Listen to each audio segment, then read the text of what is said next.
கிறிஸ்துவுக்குள் அன்பானவர்களே, இந்த அருமையான மாலை நேரத்திலே யாவரையும் அன்போடு வரவேற்கிறோம். Now it's time over to Brother Nelson Rajakumar and his group. Thank you. Praise the Lord. வல்லமையுள்ள கர்த்தருடைய மகத்துவமான சந்நிதிக்கு முன்பாக வந்திருக்கும் நாம் ஒவ்வொருவரும்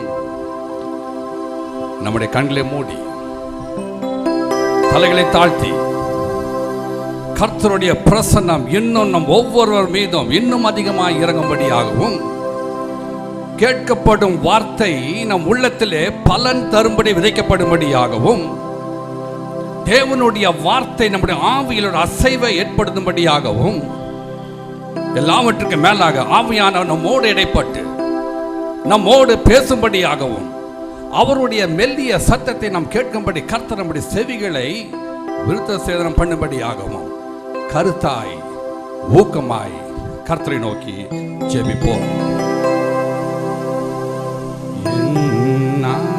துமனேசமே பரே என் உள்ளத்தின் ஆனந்தமே என் துமனேசமே பரே என் உள்ளத்தின் ஆனந்தமே இன்னும் உம்மை கிட்டே சேரனான் அவளாய் சமீபிக்கிறேன் இன்னும் உம்மை கிட்டே சேரனான் அவளாய் சமீபிக்கிறேன்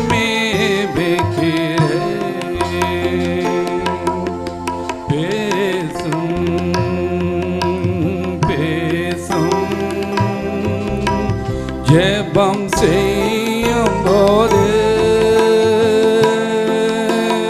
பேசும்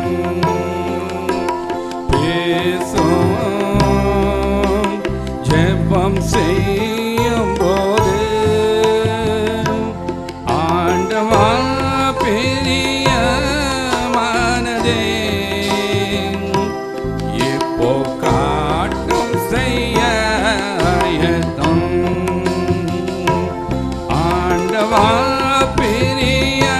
பிரியமானதே இப்போ காட்டும் செய்ய ஆயத்தம் பேசும்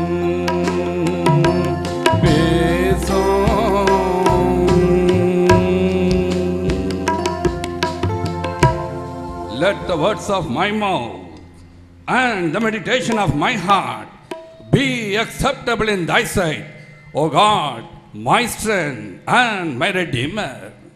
என் கண்மலையும் என் மீட்பரும் ஆகிய கர்த்தாவே, என் வாயின் வார்த்தைகளும் என் இருதயத்தின் தியானமும் உம்முடைய சமூகத்தில் பிரீதியாய் இருப்பதாக. ஆமென், ஆமென். ஆண்டவரும் அருமை இரட்சகருமாகிய இயேசு கிறிஸ்து இனிய நாமத்தில் வந்திருக்கும் ஒவ்வொருவரையும் வாழ்த்துகிறேன். அக்கறைக்கு போவோம் வாருங்கள் என்ற இந்த 4வது கதாகாலட்சேபத்தை நடத்தி தேவனுடைய வார்த்தை உங்களோடு பகிர்ந்து கொண்டு உங்களோடு கூட சேர்ந்து நாங்களும் தேவனை மகிமைப்படுத்தும்படியாக இங்கு வந்திருக்கின்றோம். இது எங்களால் உண்டானதல்ல, தேவனுடைய ஈவு. இப்படிப்பட்ட கிருபையை கொடுத்த தேவாதி தேவனை எங்கள் உள்ளத்தின் ஆழத்திலிருந்து நாங்கள் ஸ்தோத்திரிக்கின்றோம். மேலும் எங்களை இப்படிப்பட்ட காரியங்களை அதிகமாய் ஊக்கப்படுத்தி உற்சாகப்படுத்தும் நமது அன்பான ஆயர் ரெவரண்ட் குணசேகரன் கோயில்பிள்ளை ஐயா அவர்களையும் அம்மா அவர்களையும் இயேசுவின் நாமத்தினாலே வாழ்த்துகிறோம். கர்த்தர் உங்களையும் உங்கள் குடும்பத்தையும் அதிகமாய் ஆசீர்வதிப்பாராக. மேலும் ஏசாயா 50ஆம் அதிகாரம் 4ஆம் வசனத்தின்படி இளைப்படைந்தவனுக்கு சமயத்திற்கேற்ற வார்த்தை நீங்கள் அறியும்படிக்கு கர்த்தராகிய தேவன் உங்களுக்கும் கல்விமானி நாவை கொடுத்து உங்கள் ஊழியத்தின் எல்லையை பெரிதாக்குவாராக. அப்படியே சபை மக்கள் ஒவ்வொருவரையும், கமிட்டி அங்கத்தினர் ஒவ்வொருவரையும், விசேஷமாக என்ன அன்பான ஜபராஜ் அண்ணனையும் இயேசுவின் நாமத்திலே வாழ்த்துகிறோம். மற்ற சபையிலிருந்து வந்து மக்களையும் இயேசுவின் நாமத்திலே வாழ்த்துகிறோம். எதற்காக நாம் இன்று கூடி வந்திருக்கின்றோம்? இதோ ஒரு கதவுக்கால சேபம் நடக்கிறதே அதை பார்க்க வேண்டும் என்று வந்திருக்கின்றோமா? இல்லை.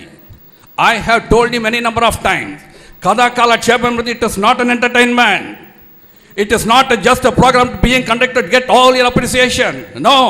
எங்களுடைய எண்ணமெல்லாம், எங்களுடைய ஜெபமெல்லாம் தேவனுடைய வார்த்தையை பலன் தரும்படி நம் உள்ளத்தின் ஆழத்தில் விதைக்க வேண்டும் என்பதே. அதற்காக தான் நீங்களும் வந்திருக்கிறீர்கள் என்பதை நான் அறிந்திருக்கிறேன். ஒரு நல்ல செய்தி இந்த ஆலயத்தில், there are many Bible lovers in our church. வேதாகம காதலர்கள் அநேகர் நம் ஆலயத்தில் உண்டு என்பதை தேவனுடைய சந்நிதி முன்பாக நான் சாட்சியாக சொல்ல முடியும். வேதத்தின் வசனத்தை கேட்பதை காட்டிலும் வேத வசனத்தின் ஆழங்களை கேட்கும்படியாக நீங்கள் இங்கு வந்திருக்கிறீர்கள் என்பதை நான் அறிந்திருக்கின்றேன். ஒன்றை புரிந்து கொள்ள வேண்டும், இங்கு நாம் வந்தது, it is not just an accident, it is not just an incident. தேவனுடைய அநாதி தீர்மானத்தின்படி நாம் இங்கே கூடி வந்திருக்கின்றோம். கர்த்தருடைய வார்த்தை கேட்கும்படி தேவன் நமக்கு நியமித்திருக்க ஒரு காரணத்தினாலே தான் நாம் இங்கு வந்திருக்கின்றோம்.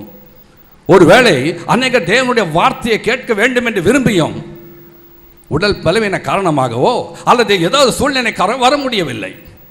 ஒருவேளை அநேகர் கிறிஸ்தவர்களாக இருந்தும் கூட தேவனுடைய வார்த்தையை கேட்க வாஞ்சை இல்லை.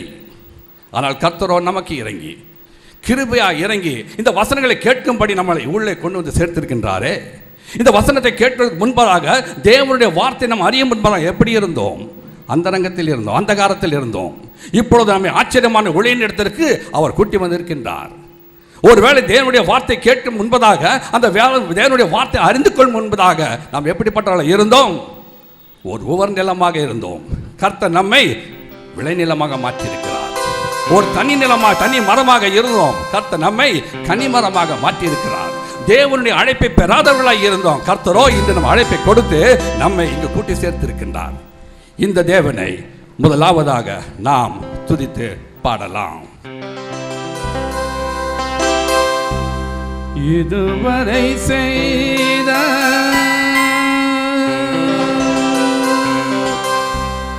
செயல்களுக்காக இயேசுவே உமக்கு ஸ்தோத்திரம்,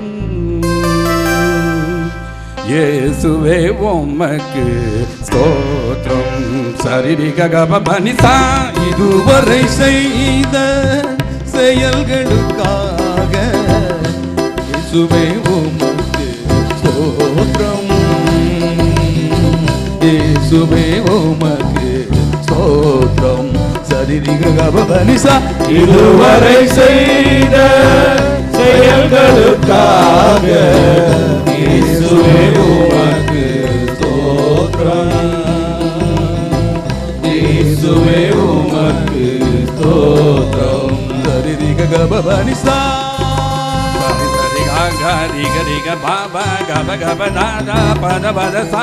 சரி சரி காக்க ரிக ரிக பாப்ப கப கப தாத்த பத பத சாசா.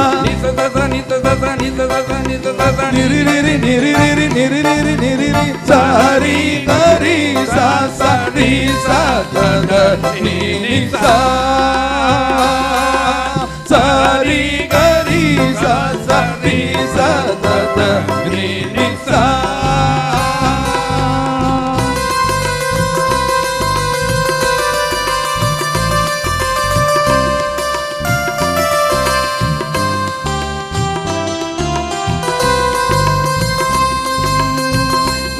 நிலமாக இருந்த என்னை விளை நிலமாக மாற்றிய உம்மை. நிலமாக இருந்த என்னை விளை நிலமாக மாற்றிய உம்மை. அலைகடல் அலைந்து போகின்ற பறையோ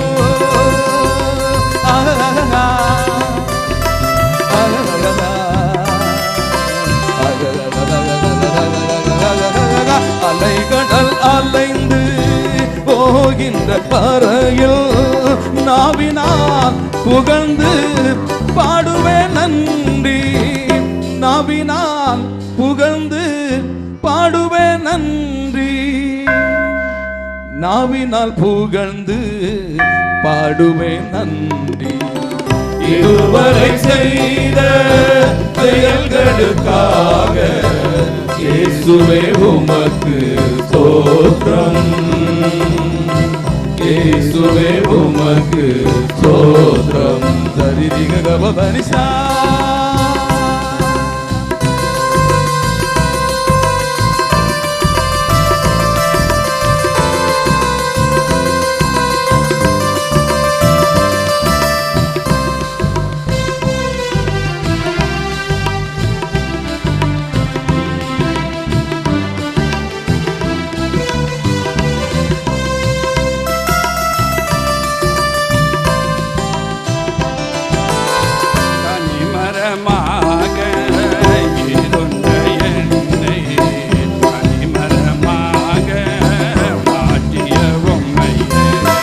கனிமரமாக இருந்த என்னை கனிமரமாக மாற்றிய உம்மை.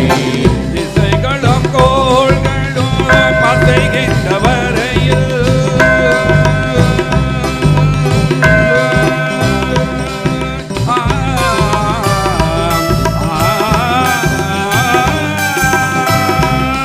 திசைகளும் கோள்களும் வரையில் இன்னிசை முழங்கியே பாடுவே நன்றி, இன்னிசை முழங்கியே பாடுவே நன்றி,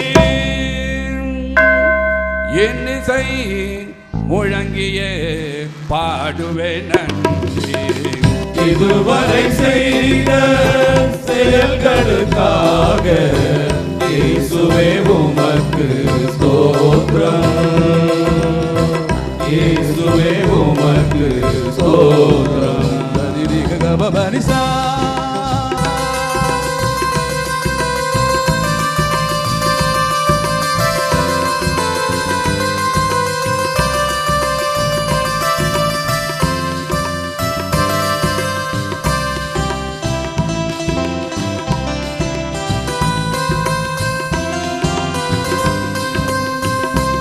சித்தம் செய்திட அழைத்தவர் நீரே, சொந்தமாய் என்னை ஏற்றுக்கொள்வீரே. சித்தம் செய்திட அழைத்தவர் நீரே, சொந்தமாய் என்னை ஏற்றுக்கொள்வீரே. சோர்விலும் தாழ்விலும் சோதனையாகிலும்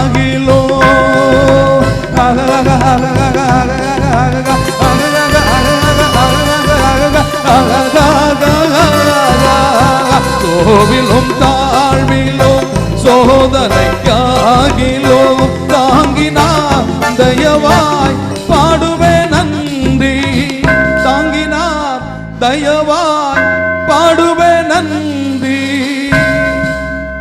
தாங்கினார் தயவாய் பாடுவே நன்றி. இதுவரை செய்த செயல்களுக்காக இயேசுவே உமக்கு ஸ்தோத்திரம், இயேசுவே உமக்கு ஸ்தோத்திரம். சரிரிக கபபனிசா சரி சரிகாக நிகரிக பாப்ப சரி சரிகாக நிகரிக பாப்ப கப கப தாத்த பத பத சாசா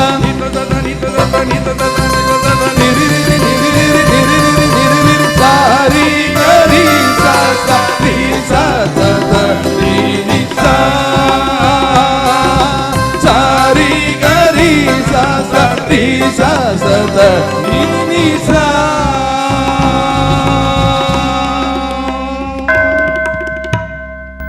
இந்த நாளிலும் தேவனுடைய நாமத்தின் மகிமைக்காகவும் அவருடைய வேதத்தில் அதிசயங்களை நாம் தியானிக்க முடியாது தெரிந்து கொள்ளப்பட்ட வேத பகுதி பரிசுத்த மார்க் எழுதின சுவிசேஷம் 35ஆம் வசனம் முதலாவது 35ஆம் வசனத்தை முத்துமணியன் வாசிக்கலாம். மார்க் 4:35. அன்று சாயங்காலத்திலே அவர் அவர்களை நோக்கி அக்கரைக்கு போவோம் வாருங்கள் என்றார். அன்று சாயங்காலத்திலே அவர் அவர்களை நோக்கி அக்கரைக்கு போவோம் வாருங்கள் என்றார். இந்த வசனத்தின் அடிப்படையில் இன்று நாம் தியானிக்கும் தியானத்தின் தலைப்பு அக்கரைக்கு சென்று ஆண்டவரை சந்திக்க ஆயத்தமா.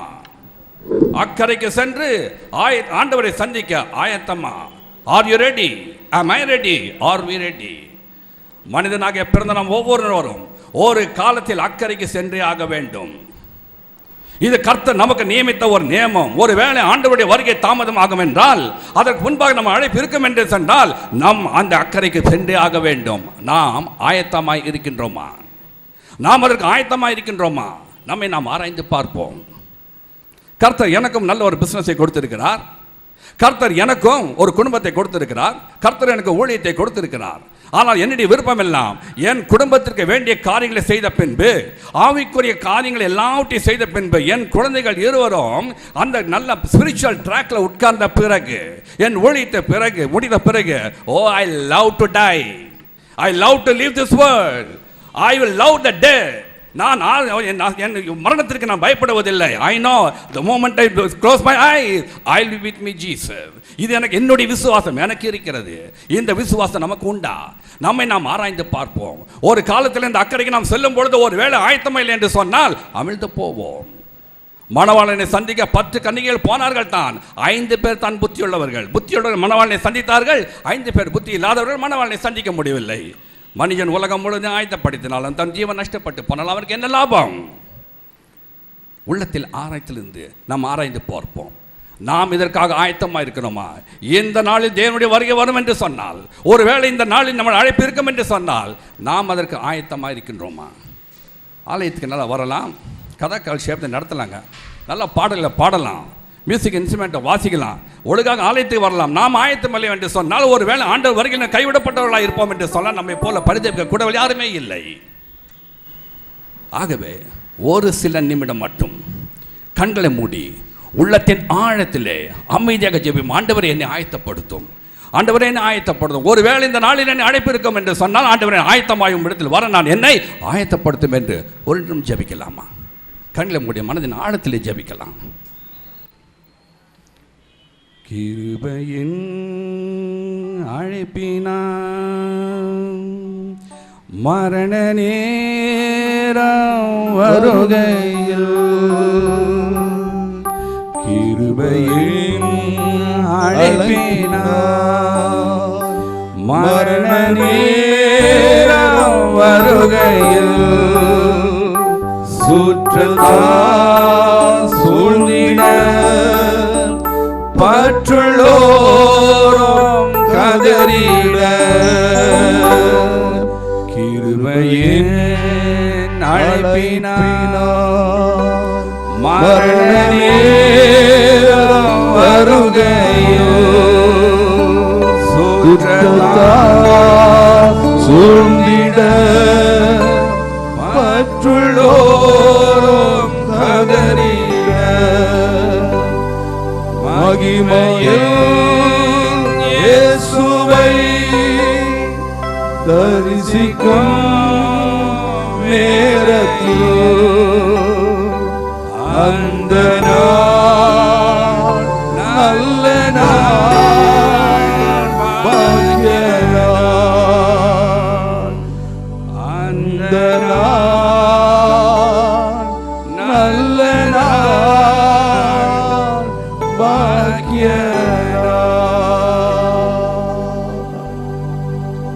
ஆண்டவரே, எங்கள் ஒவ்வொருவரையும் ஆயத்தப்படுத்தியதற்காக உமக்கு நன்றி செலுத்துகிறோம். ஆமென். வசனத்துக்கு நேராக நம்ம கவனத்தை செலுத்துவோம். 35ஆம் வசனம் சொல்லுகிறது, அன்று சாயங்காலத்திலே அவர் அவர்களை நோக்கி அக்கறைக்கு போவோம் வாருங்கள் என்றார். அன்று சாயங்காலத்தில் என்று சொல்லும் பொழுது அன்று பகல் முழுவதும் என்ன செய்தார்? இந்த அதிகாரத்தின் முதல் வசனம் சொல்லுகிறது, அவர் மறுபடியும் கடலோரத்தில் சென்று ஜனங்களுக்கு உபதேசிக்க தொடங்கினார். அப்பொழுது ஜன திரள் கூட்டம் அதிகமாக இருந்ததினாலே கடலில் நின்ற ஒரு படவில் ஏறி அவர் உபதேசித்தார். அந்த நாள் முழுவதும் அவர் ஊழியத்தை செய்தார். அந்த சாயங்காலத்திலே அக்கறைக்கு போவோம் வாருங்கள் என்று அவர் சொல்லுகிறார். ஒருவேளை நான் நினச்சி பார்த்தேன், உண்மையாக நான் இருந்திருந்தேன் என்று சொன்னால் டெஃபினட்டாக ஆண்டவர்கிட்ட சொல்லியிருப்பேன், சாயங்காலமாச்சு ஆண்டவர், எப்போ இப்படி போகிறது, எப்போ போய்ட்டு எப்போ ரிட்டர்ன் வருது, வீட்டுக்கு போக வேண்டாம், சாயங்காலத்திலே நான் காலையில் போயிடலான்ட்டு கண்டிப்பாக நான் சொல்லியிருப்பேன் என்று நான் நினைக்கிறேன். எத்தனை பேர் அந்த சாயங்காலம்? ஆனால் ஆண்டவர் அந்த சாயங்கால வேளையிலே அக்கறைக்கு போகும்படி ஏன் அந்த நேரத்தை தெரிந்தெடுத்தார்?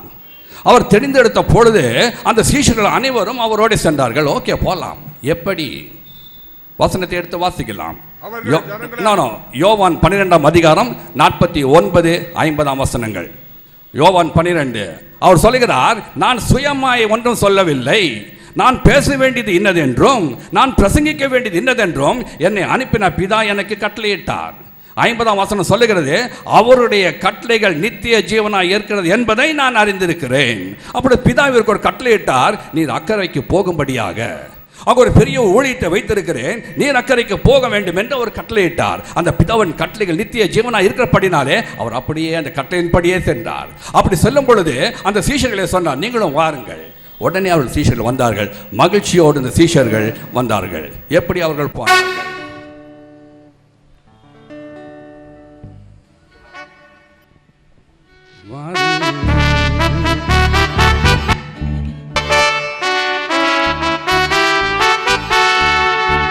வாருங்கள் என் அருமை சீஷர்களே, அக்கரைக்கு என்னோடு வாருங்கள். வாருங்கள் என் அருமை சீஷர்களே, அக்கரைக்கு என்னோடு வாருங்கள். இது சாயங்கால வேளையாக இருந்தாலும் நாம் இப்போ அக்கரைக்கு போவோம் வாருங்கள். இது சாயங்கால வேளையாக இருந்தாலும் நாம் இப்போ அக்கரைக்கு போவோம் வாருங்கள். பாருங்கள் என்னோடு வாருங்கள், என்னோடு அக்கரைக்கு இப்போ போவோம் வாருங்கள். பாருங்கள் என்னோடு வாருங்கள், என்னோடு அக்கரைக்கு இப்போ போவோம் வாருங்கள். அக்கரைக்கு வந்து அதிசயங்களை கண்டு விசுவாசத்தில் வளருங்கள். அக்கரைக்கு வந்து அதிசயங்களை கண்டு விசுவாசத்தில் வளருங்கள்.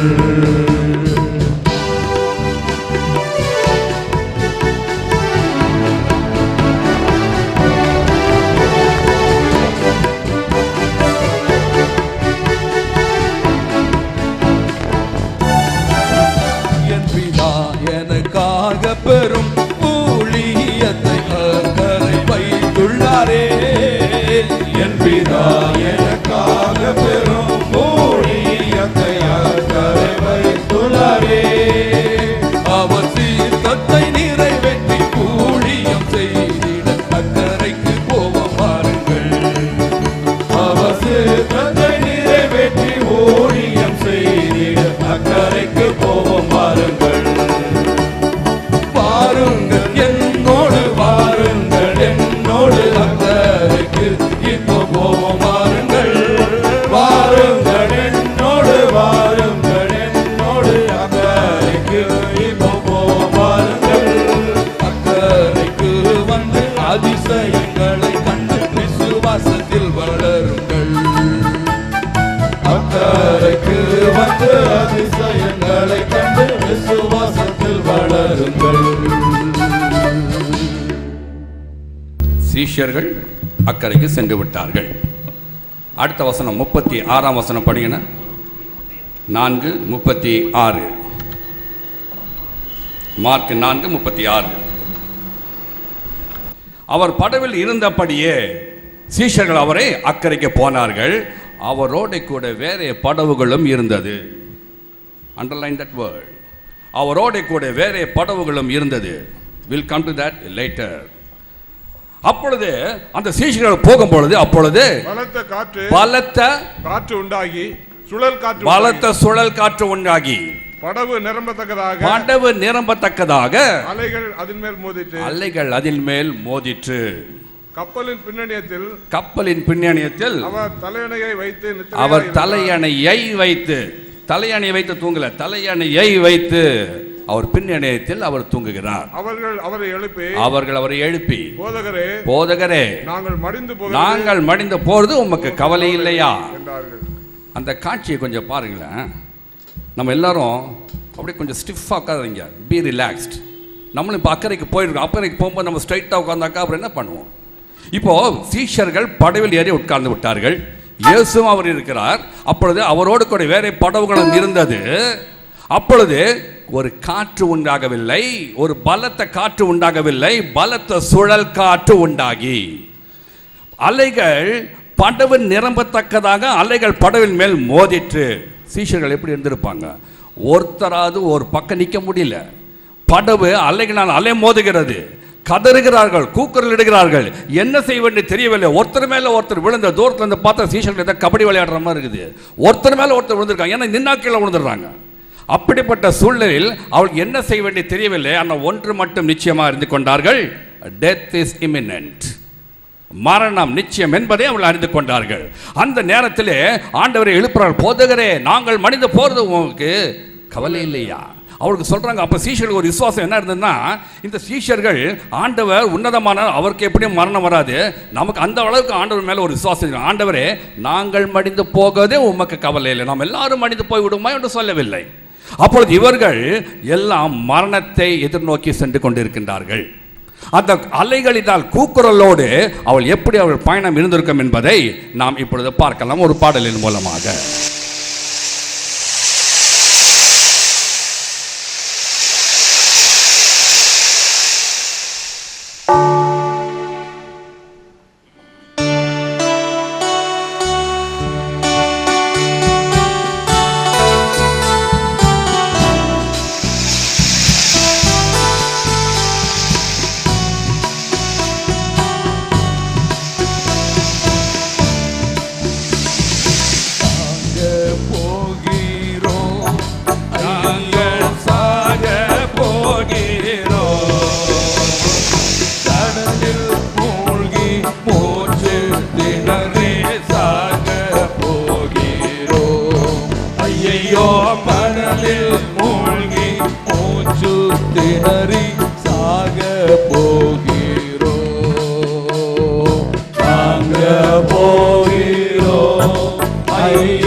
கடும்புயல் மோதி அடிக்கிறதே, சுழல் காற்று பயமாய் வீசிடுதே.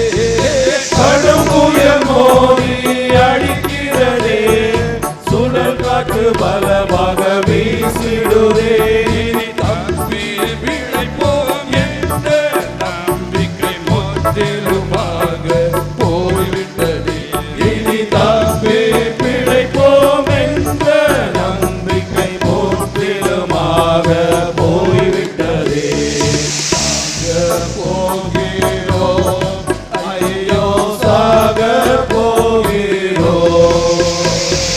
கடலில் மூழ்கி மூச்சு திணறி சாக போகிறோம். ஐயோ கடலில் மூழ்கி மூச்சு திணறி சாக போகிறோம்.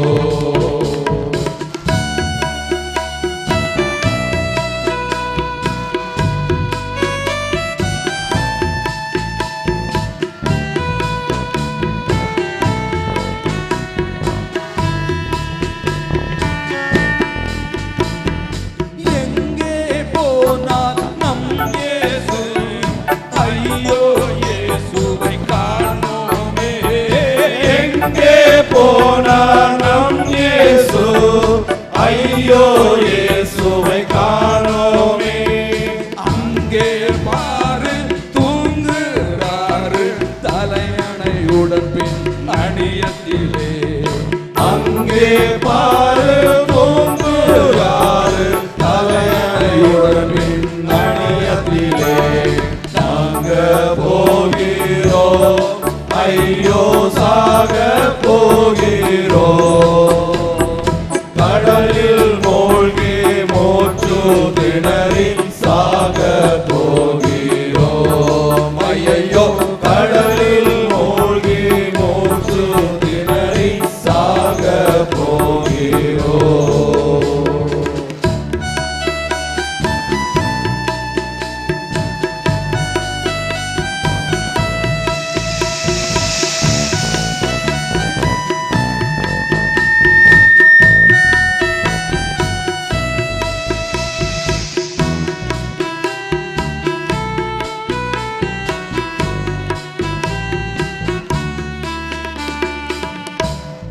எழுந்திருமையா போதகரே, உடனே இப்போ எழுந்திடுமே.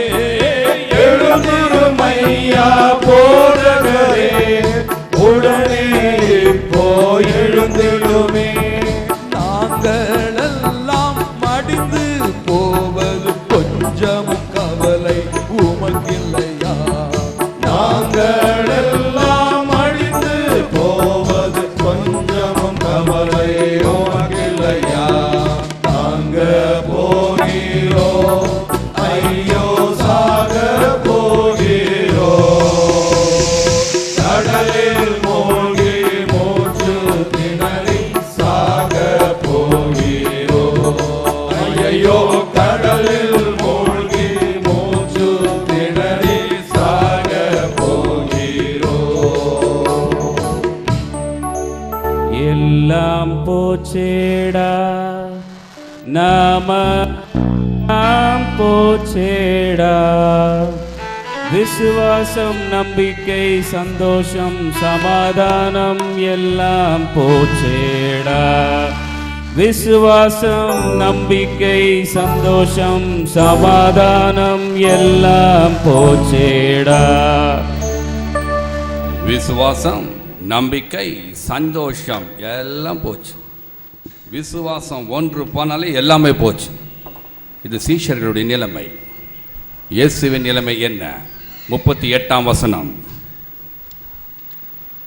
38 கப்பலின் பின்னணியத்தில் இயேசு எப்படி இருக்கிறார்? கப்பலின் பின்னணியத்தில் தலையணையை வைத்து நித்திரையா இருந்தார். அங்க சீஷர்கள் பாவம் ஒன்றும் செய்ய முடியாது ஆடுறாங்க. நம்ம இயேசு தலையணையை வைத்து நித்திரையா இருந்தார். அவர்கள் அவரை எழுப்பி போதகரே நாங்கள் மடிந்து போறது உமக்கு கவலை இல்லையா? இந்த வசனத்தை படிக்கும்போது இவ்வளவு கஷ்டமான சூழ்நிலையில் இயேசு தலையணியை வைத்து தூங்கிக் கொண்டிருக்கிறார். கொஞ்சம் நினச்சிக்கணும், கொஞ்சம் ஓவராக தான் இருக்கிற மாதிரி இருக்குது. ஆனால் இயேசு இப்படிப்பட்ட சூழலில் எப்படி தூங்கினார்? சீஷருடைய அழுக்குரல் இருக்கிறது, அவருடைய கூக்குரல் இருக்கிறது, படவு அலைகளின் அலை மோதுகிறது, சுழல் காற்று படவு நிரம்பத்தாக்க அலையின் மேல் மோதுகிறது, ஆண்டவர் தூங்குகிறார். அப்போ எப்படிப்பட்ட நித்திரை? இந்த நித்திரை பற்றி நான் இப்படி வரவில்லை. ஆனால் அந்த தூக்கத்தை பற்றி இதுவரையும் யாருமே ஒரு முழுமையான ஆராய்ச்சி செய்யவில்லை. ஒரே ஒருவர் தூக்கத்தை பற்றி ஆராய்ச்சி செய்து ஒரு பெரிய கட்டுரை எழுதும்படி ஆரம்பித்தவர் பாதியிலே தூங்கிட்டார். அதனால் நான் என்ன செஞ்சேன், நான் கொஞ்சம் தூக்கத்தை பற்றி ஆராய்ந்து பார்க்கலாமே அப்படின்னு சொல்லி நான் தூங்கினேன். ஆராய்ச்சி செஞ்சேன். அந்த தூக்கம் நிறைய விதம் இருக்குதுங்க. அலுவலகத்தில் தூக்கம், ஆலயத்தில் தூக்கம், இல்லத்தில் தூக்கம், ஈஸ்டர் தூக்கம். 4 மணிக்கு வந்து இங்கே ஐயோ கேட்குறீங்க ஈஸ்டர் தூக்கம், உபவாசத்தில் தூக்கம், ஊக்கத்தில் தூக்கம். இந்த ஊக்கம் அப்போனா அப்புறம் தூக்கம் வந்துடும். இப்படி அவ்வு முடிஞ்சால் அக்கு கூட வந்துடும், அவ்வளோ தூக்கம் இருக்கிறது. இந்த ஆஃபீஸ் தூக்கத்தை பற்றி நான் ஒன்று சொல்ல, அவங்களாச்சும் அவங்க ஆஃபீஸ் ஆச்சு. ஆனால் இந்த ஆலயத்தின் தூக்கம் இருக்குதுங்களே, ஐயோ ரொம்ப கடினமான தூக்கம். இந்த ஆலயத்தில் வருகிற தூக்கம் ஒன்றை புரிந்து கொள்ள வேண்டும். It's a mighty weapon of a devil using against all the believers. சாத்தானுடைய மிக தந்திரமான ஒரு வெப்பன், ஒரு ஆயுதம் இந்த ஆலயத்தில் வருகிற தூக்கம். ஆனால் அந்த ஆலயத்துக்கு உள்ளே வரும்போது அவங்க வர ஸ்பீடு பார்த்தாக்கா இவங்க டெஃபினட்டாக இன்னும் 3 days டே நைட்டு ஆலயத்தில் உட்காந்து ஜாம் பண்ணுறாங்க போடுறதுன்னு சொல்லி அவ்வளோ ஸ்பீடாக வராங்க. ஆட்டோவில், பைக்கில், காரில், ஸ்கூட்டரில் இறங்கி வர ஸ்பீடை பார்க்கணுமே சிஸ்டருங்க, என்ன ஸ்பீடாக வராங்க. இவ்வளோ பார்த்தோன்னே ரொம்ப ஆச்சரியம். பிரதர்ஸுங்க அப்படி தான் வந்து வர உட்கார்றத பார்த்தாக்கா இவங்க இனி அடுத்த வாரம் இங்கே தான் இருப்பாங்க போடுறது இது. ஆனால் உள்ளே வரும்பொழுது யாரும் தூங்குவதில்லை, பாடல்களை பாடும் பொழுது யாரும் தூங்குவதில்லை, மற்ற காரியங்களை வேத வாசிப்பில் யாரும் தூங்குவதில்லை. எப்போ தூக்கம் வருதுன்னு கேட்டிங்கன்னா, தேவன் தமது சகல பிரஸ்தாபத்தை காவாட்டிலும் தாம் மகிமைப்படுத்துகிற வார்த்தையை பிரசங்கியார் சொல்லும்போது தூக்கம் வந்துடுது. அந்த தூக்கத்தை, இந்த தூக்கத்தில் ஒரு ஸ்பெஷாலிட்டி என்னன்னு கேட்டிங்கன்னா, இந்த பிரசங்கம் பண்ணுற வர தூக்கம் இருக்குது பார்த்தீங்களா, அந்த பயங்கரமான தூக்கம். பிரசங்கம் முடிஞ்சோடனே ஆளு சும்மா ஆந்த கண்ணு மாதிரி இருக்கிறது. அந்த தூக்கம் எங்கே போகுதுன்னே தெரியல. இந்த தூக்கத்தை இன்னொரு ஸ்பெஷாலிட்டின்னா, இந்த தூக்கத்தை மறைக்க முடியாது. உங்கள் கோபத்தை மறைத்துக் கொள்ளலாம், துக்கத்தை மறைத்துக் கொள்ளலாம், ஆத்திரத்தை தாங்கிக் கொள்ளலாம். ஆனால் அந்த தூக்கம் என்ன தான் அந்த மாதிரி கண்ணு வச்சாலும் கொஞ்ச நேரத்தில் போன கண்ணு மாதிரி ஆயிரும். அப்போ இந்த தூக்கம் ஒருவேளை அப்படி கண்ணை வச்சானாக்க தலை ஆட்டிடும். இந்த தலை ஒரு பிரதர் அப்படி தான் ரொம்ப நல்ல பிரசங்கம் எப்படி கேட்டிருந்தான். நான் பின்னால் பார்த்து ஆச்சரியப்பட்டான். சொல்கிறதுக்கெல்லாம் ரொம்ப அழகாக பரவாயில்ல கூட நல்லா கேட்குறான்னு. இப்படி வந்து பார்த்து அவர் தூங்கி விழுந்துருக்கிறார். இப்படிப்பட்ட தூக்கம், ஏன்னா நான் தான் ஆராய்ச்சி பண்ணினேன் தூக்கத்தை. அப்படி பண்ணும்போது இந்த தூக்கத்தை சாத்தான் நமக்கு விரோதமாக பயன்படுத்துகிறான். ஒரு பிரதர்கிட்ட கேட்டேன், என்ன பிரதர் போன வாரம் நான் சர்ச்சுக்கு வர முடியல, இந்த மாதிரி நான் கொஞ்சம் வெளியில் ஹெல்டப் ஆகிட்டேன், யாரோ புது பிரசங்கியார் சொன்னாங்களே எப்படி இருந்துச்சு, செய்தி எப்படி இருந்துச்சு, நல்லா இருங்க கொஞ்சம் சொல்லுங்க பிரதர்னு சொல்லி ஆவலாக கேட்டான். அட நீங்கள் வேறு பிரதர், ஏன் என்னாச்சுங்கண்ணா? அவர் ஒன்றும் என்னங்க கரெக்டாக சொல்லுங்கண்ணா. அந்த புது பிரசங்கியார் தாயை காட்டிலும் மேலானவர். தாயை காட்டிலும் மேலானவர் ஏன்னா அவர் என்ன அன்பு குறித்து பிரசங்கம் பண்ணாரா? இல்லைங்க, நான் குழந்தையாக்குமே என் தாய் கூட இந்த மாதிரி தூங்க வைக்கலைங்க, அவர் என்ன தூங்க வச்சுட்டாரு. ஐயோ தூங்குனது நீங்கள் ஏன் அவரை சொல்கிறீங்க அப்படி சொல்கிறேன்னா? இல்லைங்க, அவர் என்னன்னாக்கா உண்மையாக தூங்கிட்டு இருக்காரு. ஃபர்ஸ்ட் சர்வீஸ் முடிச்சு செகண்ட் சர்வீஸ் தூங்கிட்டு இருக்காரு. எல்லாம் ஏஞ்சி போயிட்டாங்க, இவர் மட்டும் தனியாக வந்திருக்காரு. அப்படிப்பட்ட தூக்கம் அவருக்கு வந்திருக்கிறது. ஆனால் இந்த சாத்தான் இந்த தூக்கத்தை கொடுக்கிறான் என்பதை நாம் உணர்ந்து கொள்ள வேண்டும். இந்த சாத்தான் இந்த பிரசங்க நேரத்தில் தூக்கத்தை கொடுக்கிறானே, அதே நேரத்தில் பாடல் நேரத்தில் தூக்கத்தை கொடுப்பதில்லை. But I tell you there is the tricks of Satan in that also.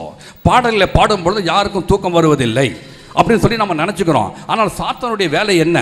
பாடல்கள் அனைவரும் தேவனுடைய வார்த்தைகள் அடங்கிய பாடல்கள். இந்த கதாக்கால சேபத்தோடு 4 கதாக்கால சேபத்தை தேவன் நடத்த கிருபை செய்தார். ஏறக்குறைய 40-50 பாடல்களை இதை கட்டும்படி தேவனுடைய கிருபை செய்தார். அந்த பாடல்கள் ஒவ்வொன்றிலும் தேவனுடைய வார்த்தைகள் உள்ளே இருக்கின்றன. அப்படிப்பட்ட வார்த்தை அடங்கிய பாடல்கள் தான் நாங்கள் இங்கே பாடிக்கொண்டு இருக்கின்றோம். அந்த வார்த்தைகள் மிக முக்கியம் என்பதை சாத்தான் என்பதை அறிந்து கொண்ட போது தான் நாம் பாடலை பாடும் பொழுது he will try to distract you. சாத்தானுடைய தந்திரத்தை அறிந்து கொள்ளுங்கள். These are all the tricks of the devil. அவன் என்ன செய்கிறான்? நீங்கள் பாடலை பாடும் பொழுது அதிலிருந்து உங்களை கவனத்தை வழிவிலைக்கு போக செய்கிறான்.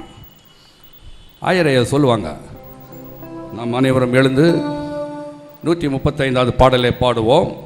தேவ பிதா இந்த மெய்ப்பன் அல்லோ. அந்த பாடல் உடனே விசுவாசி என்ன சொன்ன புக்கை எடுத்து 135, 33, 34, 35, 38, 35 என்று பாட்டு. தேவ பிதா எந்தன் மெய்ப்பனலோ சிறுமை. நான் என்ன சொல்கிறேன், இந்த 35 இந்த தேவபிதான்றது பாடல் சங்கீதம் 23 அடிப்படையாக கொண்டது. நாம் குழந்தையாக இருக்கும் பொழுதிலிருந்து சண்டே கிளாஸ் இருக்கும்போது எத்தனை முறை இந்த பாடல் நாம் பாடியிருக்கிறோம். அப்போ இந்த பாடலை புக்கை பாடாமல் நான் பாட முடியாதா? புக்கை பார்த்து பாடுகிறது தவறு என்று சொல்லவில்லை. ஆனால் தெரிந்த பாடல்களை நாம் மனதில் வைப்பதில்லை. நாம் எப்படி பாட வேண்டும்? அப்போஸ்தலன் பவுல் சொல்லுகிறார் 1 கொரிந்தியர் 14:15, நான் ஆவியோடும் பாடுவேன், கருத்தோடும் பாடுவேன். you have to sing with spirit and with understanding. நான் அப்படி பாடும்பொழுது என்றால் இந்த புக் எனக்கு வேண்டாங்க. பாமாலை பாடல்களை எல்லா பாடலும் மனப்பாடம் பாட முடியாது. ஆனால் ஆவிக்குரிய பாடல் எத்தனை பாடல் இன்னும் நம்ம தேவ பிதா கூட நம்ம இன்னும் பாடிக்கொண்டு இருக்கின்றோமே. நாம் எப்படி பாட வேண்டும்? எனக்கு இந்த புக்கு தேவையில்லை. நாம் என்ன கண்களை மூடி ஆவியில் நிறைந்து கண்களை மூடி தேவ பிதா எந்தன் மெய்ப்பனல்லோ பாடலாமே. அப்படி பாட இல்லாமல் புக்கை பார்த்து பாடி அதில் எல்லாம் பாடம் எந்த பாடும் பொழுது நம்முடைய கவனம் சிதறடிக்கப்படுகிறது. These are all the tricks of Satan. சாத்தானின் தந்திரத்தை நீங்கள் அறிந்து கொள்ள வேண்டும். ஆகவே தூங்கும் பொழுது நீங்கள் ஆலயத்துக்கு வரும் பொழுது தூங்க வேண்டும் என்றே வந்துடாதீங்க. நான் உங்களை சொல்ல மாட்டேன் சொல்லவில்லை, என்னையும் சேர்த்தான் சொல்லுகிறேன். 11 மணி இருக்குங்க, ஒரு சிஸ்டர் 2 சிஸ்டருங்க மொடன்னு சொல்லி ஒரு கையில் வந்து ஒரு பிளாஸ்டிக் கூட, அதில் ஒரு ஃப்ளாஸ்க்கு, அதில் காஃபி, இன்னொன்று தண்ணி, அப்புறம் திருப்பி உள்ளே பார்த்தாக்கா கொசுவத்தி, match box, tooth paste, tooth brush, பக்கத்தில் ஒரு ஏர் பில்லோ, அதுக்கப்புறம் ஒரு பெட்ஷீட்டு. என்ன சிஸ்டர் 2 பேரும் இப்படி போகிறீங்க? எந்த ட்ரெயினுக்கு போகிறீங்க? ஊருக்கு போகிறீங்களா? எங்கே உங்கள் பிரதர் எங்கே தேவனேஸ் எங்கே கிறிஸ்டோஃபர் எங்கன்னா அவங்க ஹஸ்பண்டை பற்றி கேட்குறேன். இல்லைங்க நாங்கள் இதுக்கு போகிறோம். என்ன ஆச்சுன்னு கேட்டோம். நான் சர்ச்சுக்கு போகிறேன்ல. சர்ச்சுக்கா? என்ன சர்ச்சுக்கு? இன்றைக்கி சர்ச்சில் ஆல்நைட் பேரெல்லாம். ஆல்நைட் பேரா? என்ன இப்படி போகிறீங்க? நான் தூங்கிடுவோம், பார்த்துக்கிடுங்க. இங்கே தூங்கிடுவாங்க.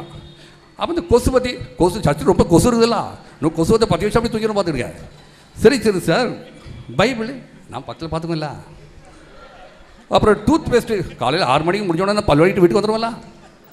எங்கள் ஆலயத்துக்கு வரும்போது தான் தூக்கத்துக்கு போகும்போது கூட்டே போயிடறாங்க. இப்படிப்பட்ட தூக்கம். ஆனால் இயேசுவின் தூக்கம் அப்படிப்பட்ட தூக்கம் இல்லை.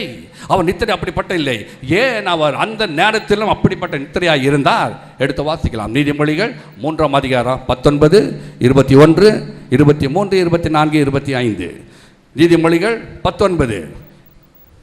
அவர் ஞானத்திலே பூமியை அஸ்திபாரப்படுத்தி புத்தியினாலே வானங்களை ஸ்தாபித்தார். இந்த ஞானம் என்ன? பிதாவின் ஞானம். அந்த பிதாவை ஞானவான். அந்த ஞானத்தினாலே பூமியை அஸ்திவாரப்படுத்தி புத்தினாலே ஸ்தாபித்தார். 21ஆம் வசனம், மெய் ஞானத்தையும் என் மகனே இவன் கண்களை விட்டு பிரியாதிருப்பதாக மெய் ஞானத்தையும், ஞானத்தை அல்ல மெய் ஞானத்தையும் நல்ல ஆலோசனையும் காத்துக்கொள். இந்த மெய் ஞானம் தான் நான் பிதாவானவர். அவரை நாம் காத்துக்கொள்ள வேண்டும். அவரை நமக்குள்ள இருக்க வேண்டும். 23, அப்படி இருக்கும் பொழுது என்ன ஆகும்? அப்பொழுது நீ பயமின்றி உன் வழியில் நடப்பாய், உன் கால் இடராது. இப்படிப்பட்ட தேவனுடைய கட்டளை நாம் கை கொள்ளும் பொழுது, நாம் நடக்கும் பொழுது பயமின்றி நடக்கும், நம் கால் இடராது. நீ படுக்கும் பொழுது பயப்படாது இருப்பாய். நீ படுத்துக் கொள்ளும் பொழுது நித்திரை இன்பமாய் இருக்கும். அப்பொழுது இயேசு நித்திரை இன்பமாய் இருந்ததுக்கு காரணம், திரும்பவும் போங்க அதே வசனத்துக்கு, யோவான் 12:50, என் பிதாவின் கட்டளைகள் நித்திய ஜீவனாய் இருக்கிறது என்பதை அறிந்திருக்கிறேன் என்று இயேசு சொன்னார். பிதாவர் கட்டளையிட்டார் அக்கறைக்கு போகும்படியாக. இவர் பிதாவின் கட்டளையிடும் பொழுது, என்னை அக்கறைக்கு கோட்டி செல்வது என் பிதா, கம் வாட் மே, என்ன வந்தாலும் நான் கவலைப்பட மாட்டேன் என்று அவர் நமக்கு பாடத்தை கற்றுக் கொடுக்கிறார். ஆகவே தான் இயேசு நித்திரை இன்பமாய் இருக்கிறது. அவர் பிதாவோடு தொடர்புடைய இருந்ததினாலே அவர் நித்திரை இன்பமாய் இருந்த எந்த சூழ்நிலையும் தூங்கினார். நாம் இந்த கர்த்தர் நமக்கு ஒரு கற்றுக் கொடுக்கும் ஒரு பாடம். துன்பம் வந்த போது, சோதனை வந்த போது நம்முடைய கண்கள் கர்த்தரை நோக்கி பார்த்து கொண்டு இருக்க வேண்டும். நாம் கர்த்தரோடு we should have a hotline. தேவனோடு ஒரு தொடர்பு என்றென்றும் இருக்கும் பொழுது, நாம் இப்படிப்பட்ட சூழ்நிலை வரும்போது, நான் துன்பம் வரும்போது நான் படுக்கும் போது பயப்படாது இருப்பேன், படுத்துக்கொள்ளும் பொழுது நித்திரை இன்பமாய் இருக்கும். பாடலாம் நாம சேர்ந்து. என்ன வந்தாலும் நம்புவேன் என்னை சரேசுவை,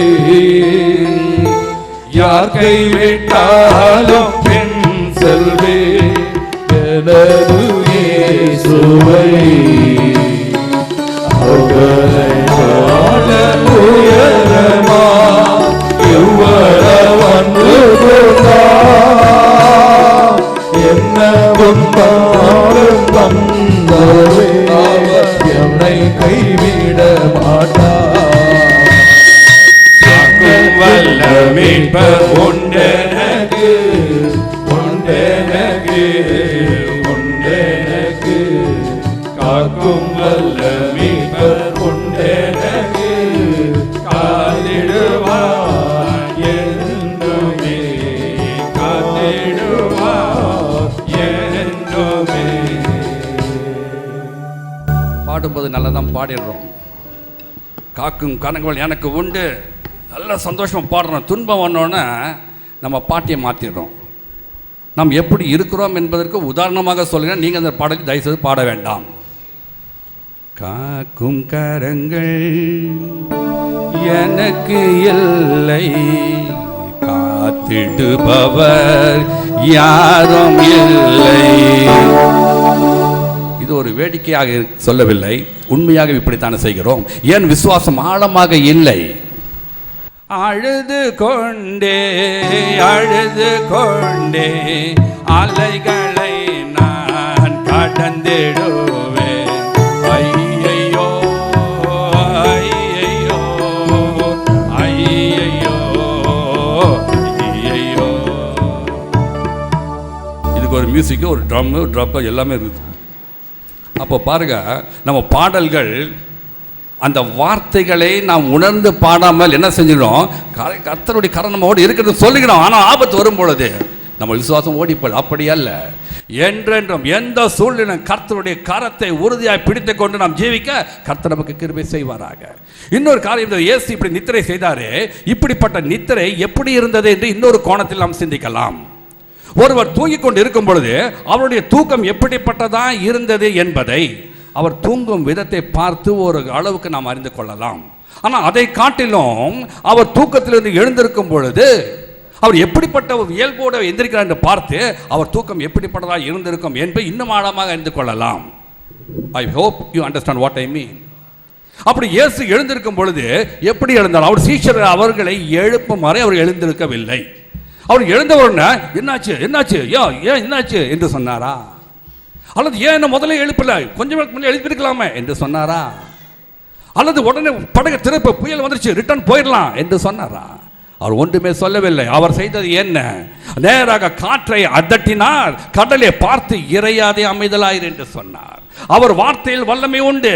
அந்த ஒரு வார்த்தையை நாம் உபயோகிக்க வேண்டும் என்று தான் கர்த்தர் நமக்கு நல்ல ஒரு பாடத்தை நமக்கும் கற்றுக் கொடுக்கிறார், அந்த சீஷர்களும் கற்றுக் கொடுத்தார். நீங்கள் அந்த வார்த்தையை ஏன் உபயோகிக்கவில்லை? ஏன் உங்களுக்கு விசுவாசம் இல்லாமல் போயிட்டது? ஏன் இப்படி பயப்பட்டீர்கள்? ஏன் இப்படி பயப்பட்டீர்கள்? நீ பயப்படுவதே தவறாச்சு. ஏன் இப்படி பயப்பட்டீர்கள்? உங்க கையில் வார்த்தை உண்டே, அந்த வார்த்தையை நீங்கள் பிடித்திருக்கலாமே. எபிரேயர் 5:12 சொல்லுகிறது, தேவனுடைய வார்த்தை ஜீவனும் வல்லமை உள்ளதும் இருபுறமும் கருக்குள்ளதும் எந்த பட்டத்திலும் கருக்கானதும் ஆத்மாவின் ஆவியின் கணுக்களை ஊனி பிரிக்கத்தக்கதாக உருவ குத்துகிறதாயும் இருதயத்தின் யோசனைகளை வகையறுக்கிறதாயும் இருக்கிறது. இந்த வார்த்தையை பற்றி கொள்ள வேண்டும் என்று தான் கர்த்தர் விரும்புகிறார். நாம கர்த்தர் அந்த வார்த்தையை நம்ம அதே நேரத்தில் பிடித்துக் கொள்வதில்லை. கர்த்தர் எவ்வளவு அழகான வார்த்தையை கொடுத்திருக்கிறார். இந்த கர்த்தர் இந்த வார்த்தையை கொடுத்தது மட்டுமல்ல, கர்த்தர் இந்த அதிசயங்களை அவர் செய்தது போல நாமும் செய்யலாம், அதற்கு மேலாகவும் செய்யலாம். ஒரு வசனத்தை எடுத்து வாசிங்க பிரதர். யோவான் 14:12. யோவான் 14:12. மெய்யாகவே நான் உங்களுக்கு சொல்லுகிறேன், நான் என் பிதாவினிடத்தில் போகிறபடியால் நான் என்னை விசுவாசிக்கிறவன் நான் செய்யும் கிரியை தானும் செய்வான், இவைகளை காட்டிலும் பெரிய காரியங்களும் செய்வான். இவைகளை காட்டிலும் பெரிய காரியங்களையும் செய்வான். அநேக வருடங்களுக்கு முன்பு நான் கொடுத்த அந்த கராத்தே படித்தேங்க. பீட் ஸ்கூலில் கராத்தே படித்தேன். அப்போ அந்த கராத்தே படிக்கும்போது ஃபஸ்ட்டே ஓட சொன்னாங்க.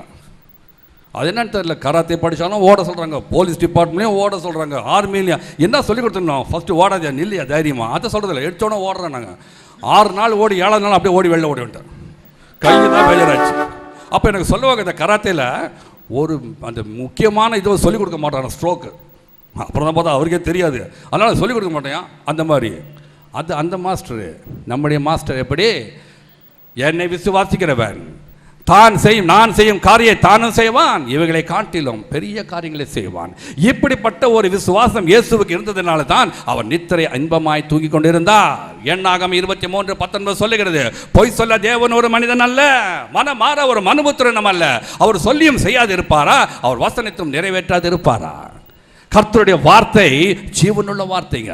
இந்த வார்த்தையை நாமும் பற்றி கொள்ள வேண்டும் என்று தான் இயேசு நமக்கு நல்ல ஒரு பாடத்தை கற்றுக் கொடுக்கிறார். ஏசாயா 55:6-7 மாரியும் உறைந்த மழையும் வானத்திலிருந்து இறங்கி அவருக்கு திரும்பாமல் பூமியை நினைத்து முளைக்கிளம்பி விளையும்படி செய்து விதைக்கிறவனுக்கு விதையையும் புசிக்கிறவனுக்கு ஆகாரத்தையும் கொடுக்கிறது எப்படியோ அப்படியே என் வாயில் இந்த பொருள் வசனமே இருக்கும். அது வெறுமையாய் நிறுத்த திரும்பாமல் நான் அனுப்புகிறதை செய்து நான் விரும்புகிற காரியமாகும்படி வாய்க்கும். தேவனுடைய வார்த்தை எவ்வளவு வல்லமுள்ள வார்த்தை! இந்த வார்த்தையை ஏன் நம்ம விசுவாசிக்க கூடாது? இப்படி விசுவாசிக்க வேண்டும் என்று தான் ஆவியானவர் விரும்புகிறார். அப்போ சோதனை வரும்பொழுது நான் பின்னோக்கி போகவில்லை, ஆண்டவரை நோக்கி பார்க்க வேண்டும். இப்படியாக வேதத்தில் இன்னொரு தேவ மனிதன் இருக்கிறார். அந்த மனிதன் எவ்வளவான ஒரு கொடூரமான கொடுமையான சூழ்நிலையில் கடந்து சென்று கொண்டிருந்த போதிலும் தேவனை அவர் தேவனை மறுதளிக்கவும் இல்லை, தேவனை விட்டு பின்வாங்கவும் இல்லை. யார் அவர்? உத்தமனும் சன்மார்க்கனும் தேவனுக்கு பயந்து பொல்லாப்பை விட்டு விலகிறமாகிய யோபு. இந்த யோபு உச்சன் தலை முதல் உள்ளங்கால் வரை பருக்களால் நிறைந்திருந்தவர். அப்படிப்பட்ட சூழ்நிலையில அவங்க மனைவி வேற சொல்லியிருக்காங்க, நீ இன்னமும் உத்தமத்தில் உறுதியா இருக்கிறீரோ? 2:19 நீர் இன்னமும் உத்தமத்தில் உறுதியா இருக்கிறீரோ? தேவனை தூஷித்து ஜீவனை விட்டோம். நினைச்சு அவரோட அவர் அண்டர்ஸ்டாண்டிங்ல பண்ணலையா? அவர் மனைவி யார் சரி அண்டர்ஸ்டாண்ட் பண்ணிக்கல. ஏன் அண்டர்ஸ்டாண்ட் பண்ணிக்கல? 7 குமாரம் 3 குமார்த்திங்க, இன்னும் அண்டர்ஸ்டாண்ட் பண்ணலானே எப்படி? ஆனால் அவர் சொல்லுகிறார், நீ தேவனை தூஷித்து ஜீவனை விட்டும். நான் கூட நினச்சி பார்த்தேங்க, இவ்வளோ கஷ்டம் சொல்கிறீங்களே, அவங்க மேரேஜ் எப்படி நடந்திருக்கும்? அந்த அப்படியே கொஞ்சம் பின்னால் போய் பார்த்தேன். யோபு அவருடைய மேரேஜ், அவருக்கு இருந்தது 7000 ஆடுகள், 3000 ஒட்டகங்களாம். எப்படி தான் மேய்ச்சானது இல்லை, மேய்க்கிறது கூட ரொம்ப ஈஸிங்க. இந்த எண்றாம் பாருங்க ரொம்ப கஷ்டம். 7000 ஒட்டகத்தை எண்றக்குள்ளே 2 ஒட்டகம் குட்டி வர போட்டுரும், திருப்பியும் டாலி ஆகாது. இப்படிப்பட்ட ஒரு அவர் இவ்வளவு. அப்போ அவர் மேரேஜில் எப்படிப்பட்ட தடப்படலாம் இருந்திருக்கும். நம்ம இந்த ஆண்டு விழாக்கு அதுக்கெல்லாம் வந்து மட்டன் மார்க்கு நம்ம ஸ்டீஃபன் எல்லாம் வந்து காலையில் கிறிஸ்தவர்லாம் காலையில் 3 மணிக்கு எழுந்து போவாங்க. ஆந்திராவுக்கு போனால் ரொம்ப சீப்பாக இருக்குன்னு சொல்லி அங்கே போனால் ஒரு 2000 ரூபாய் 3000 ரூபாய் செலவு, ரொம்ப சீப்பாகுன்னு சொல்லி 5000 ரூபாய் செலவு பண்ணி போவாங்க. போயிட்டு இப்படிலாம் வந்து நிற்பாங்க. ஆனால் அவருக்கு யோபுக்கு அப்படி இல்லை. என்னங்க பண்ணலாம்? ஒரு 300 ஒட்டகம் அறியா, ஒரு 500 ஆடு, கணக்கே கிடையாது. அவ்வளோ பெரிய தடப்புடலான நடந்திருக்கும் அந்த கல்யாணம். என்ன கூட ஸ்டீஃபன் ஒரு கல்யாணத்துக்கு கூப்பிட்டு போனாருன்னா, வந்துருங்கண்ணா அங்கே வந்து போன்லெஸ் சிக்கன் போடுறாங்கண்ணான்னாரு. அடடா பரவாயில்லையா, இன்றைக்கி போட்டு ஒரு வெளுத்தரலான்னு சொல்லி பேண்ட் கொஞ்சம் லூஸ் பண்ணி விட்டு நேரம் அங்கே போனால் தான் சிக்கன்லெஸ் போன் ஆகுது. எல்லாத்தையும் போடுறாங்களே, வெறும் எலும்பு தான் போடுறாங்க. என்னை பார்த்தா நினச்சிக்கான்னு தெரியல, ஏன் மனுஷன் தானே நான், எனக்கு ஏன் எலும்பு போடுறாங்க போட்டு, சார் இன்னும் 2 வெய்யி, ஏற்கனவே 10 எலும்பு வச்சுட்டேன், இன்னும் 2 வெய்யி அடிக்க வச்சுட்டேன் நான். ஆனால் யோபு அவர் கல்யாணம் எப்படி இருந்திருக்கு? தடபுடலாக இருந்திருக்குங்க. அப்பேற்பட்ட யோபுவின் வாழ்க்கையோட கிழக்கத்தை புத்தகத்திலே ஒரு மதிக்கத்தக்கவன், பேர் பெற்றவனாய் இருந்தவன், அவருக்கு வந்த துன்பம் எப்படிப்பட்ட துன்பம். இப்போ அவரை போய் நான் என்ன தான் சொன்னீங்க நம்ப மாட்டீங்க.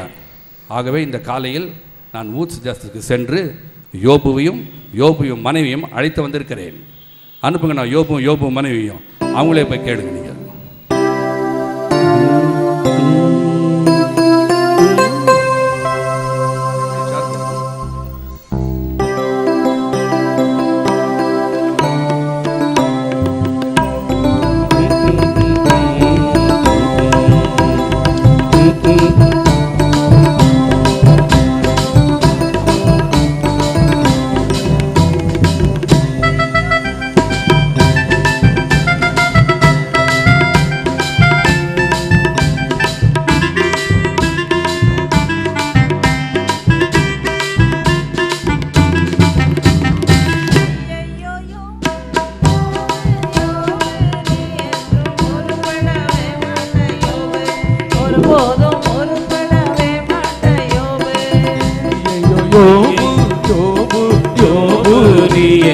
உருப்படவே மாட்ட யோபு, ஒருபோதும் உருப்படவே மாட்ட யோபு.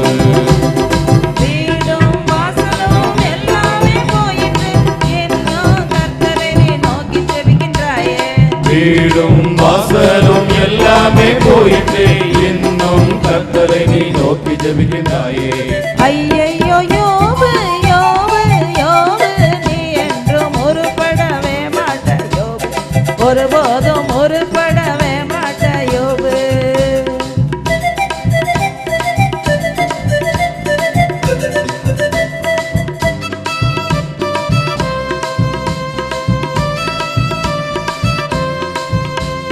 மகன்களும் மகள்களும் மறித்து போன போதிலும் இன்னும் கர்த்தரை நீ நோக்கி ஜெபிக்கின்றாயே. மகன்களும் மகள்களும் மறித்து போன போதிலும் இன்னும் கர்த்தரை நீ நோக்கி ஜெபிக்கின்றாயே. ஐயையோ யோபு யோபு யோபு, நீ என்றும் உருப்படவே மாட்ட யோபு, ஒருபோதும் உருப்படவே மாட்ட யோபு.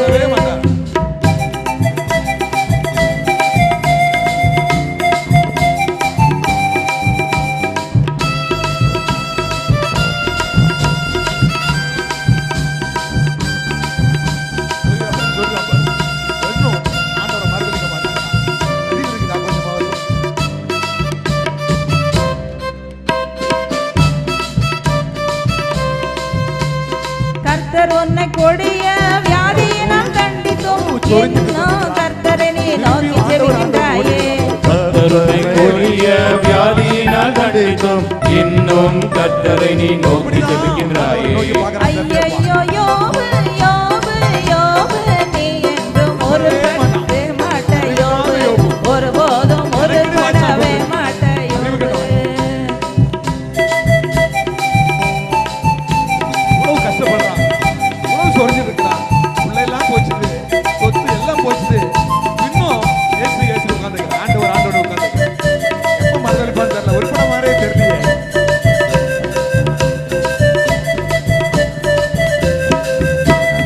தேவனை தூஷித்து ஜீவனை விடாமல் இன்னும் கர்த்தரை நீ நோக்கி ஜெபிக்கின்றாயே. தேவனை தூஷித்து ஜீவனை விடாமல் இன்னும் கர்த்தரை நீ நோக்கி ஜெபிக்கின்றாயே. ஐயையோ யோபு யோபு யோபு, நீ என்றும் உருப்படவே மாட்ட யோபு, ஒருபோதும் உருப்படவே மாட்ட யோபு, ஒருபோதும் உருப்படவே மாட்ட யோபு. ஒருபோதும் உருப்பட உருப்படவே மாட்டேன்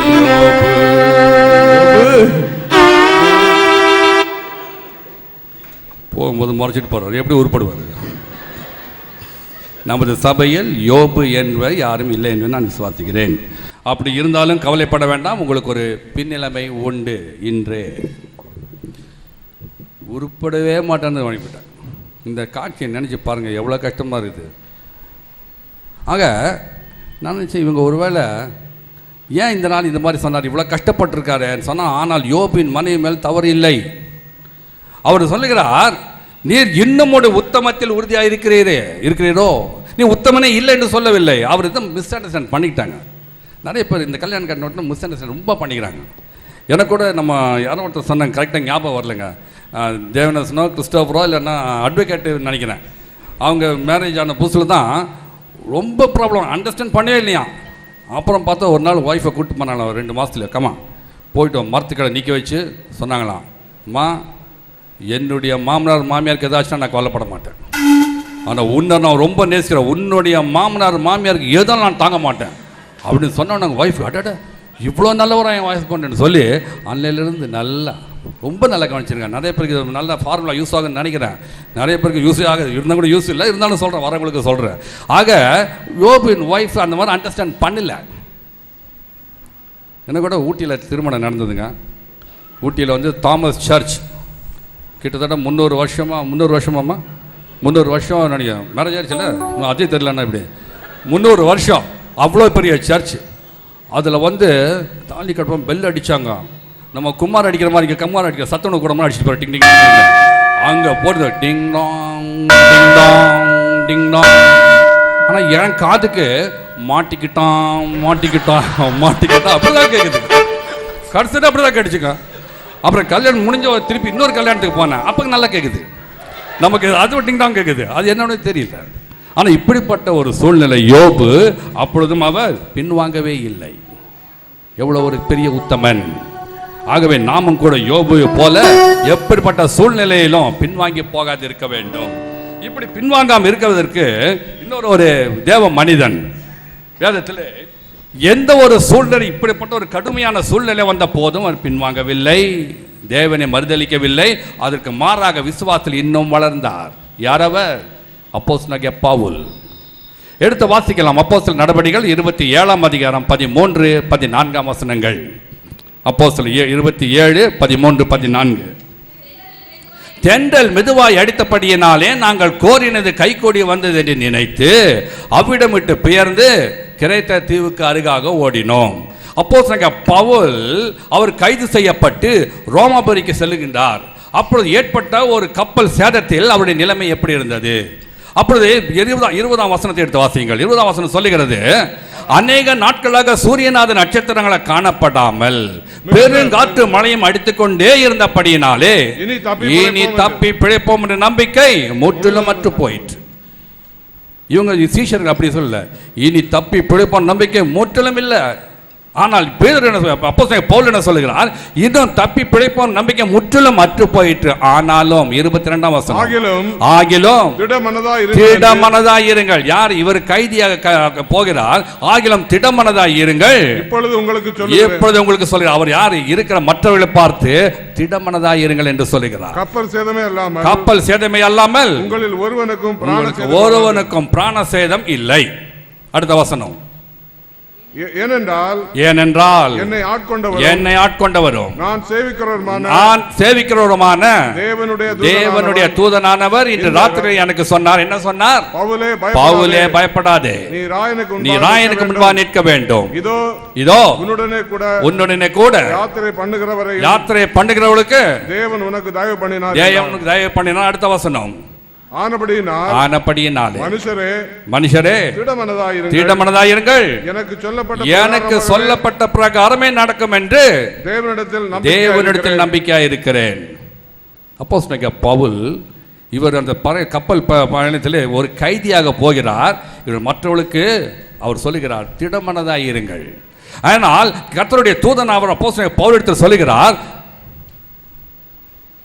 கர்த்தருடைய தூதனானவர் அப்போஸ்தலர் பவுலுக்கு சொல்லுகிறார், நீ திடமனதாயிரு. ஆனா கர்த்தரிடத்தில் சொன்னபடியே ஆகும் என்று சொல்லி அவன் தேவனிடத்தில் விசுவாசமாக இருந்தார். இவருக்கு எப்படி இந்த விசுவாசம் வந்தது? அப்போது பவுல் இப்படிப்பட்ட சூழ்நிலை எப்படி விசுவாசம் வந்தது? எடுத்து வாசிக்கலாம், வசனத்தை எடுத்து வாசிங்கள். 2 கொரிந்தியர் 4:16 2 கொரிந்தியர் 4:12. ஆனபடியினாலே நாங்கள் சோர்ந்து போகிறதில்லை. எங்கள் புறம்பான மனுஷன் அழிந்தும் உள்ளான மனுஷன் நாளுக்கு நாள் புதிதாக்கப்படுகிறான். Everyone has got an inner man. நாம் ஒவ்வொருவர் உள்ளத்திலும் உள்ளான மனிதன் உண்டு. அந்த உள்ளான மனிதன் நாளுக்கு நாள் நாளுக்கு புதிதாக்கப்படுகிறான். இந்த உள்ளான மனிதன் புதிதாக்கப்படும் பொழுது புறம்பான மனிதன் அழிந்தோம், உள்ளான மனிதன் புதிதாக்கப்படும் பொழுது அவர் சோர்ந்து போக இல்லை, நாமும் சோர்ந்து போக மாட்டோம். அந்த உள்ளான மனிதன் புதிதாக்கப்பட வேண்டும் என்று சொன்னால் பரிசுத்த ஆவியானவர் நமக்குள் வாசம் செய்ய வேண்டும். அவர் பரிசுத்த ஆவியானவர் நமக்குள் இருக்கும் பொழுது நாம் அந்த சோதனையை எல்லாவற்றையும் ஜெயிக்க நம்மால் முடியும். ஆகவே தான் அவர் சொல்லுகிறார், ஆனபடியினாலே நாங்கள் சோர்ந்து போகிறதில்லை.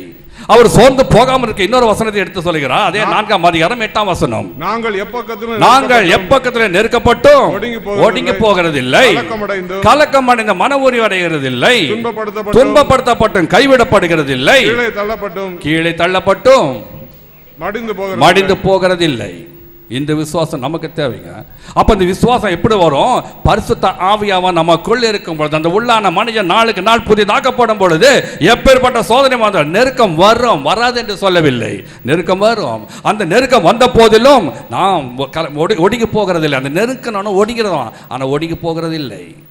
கலக்கம் அடைந்த மனமுறிவடைகிறதில்லை, துன்பப்படுத்தப்பட்டு கைவிடப்படுகிறதில்லை, கீழே தள்ளப்பட்டோம் மடிந்து போகிறதில்லை. இந்த விசுவாசம் நமக்கு தேவையா? இந்த விசுவாசம் நமக்கு தேவை.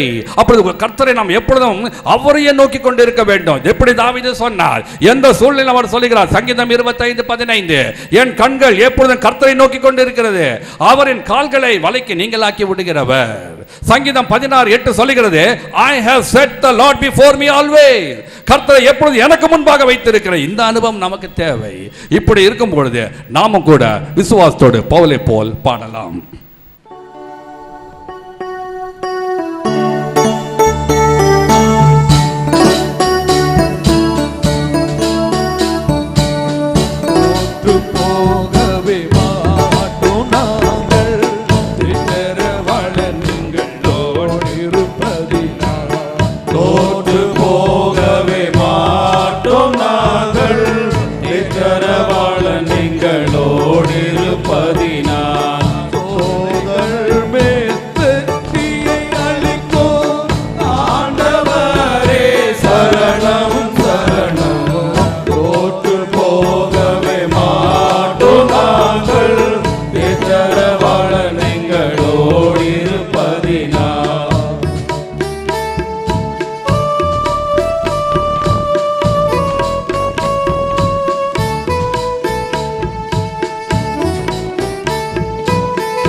பக்கத்திலும் நெருக்கப்பட்டும் ஒடுங்கி ஒரு போதும் போகவே மாட்டோம்.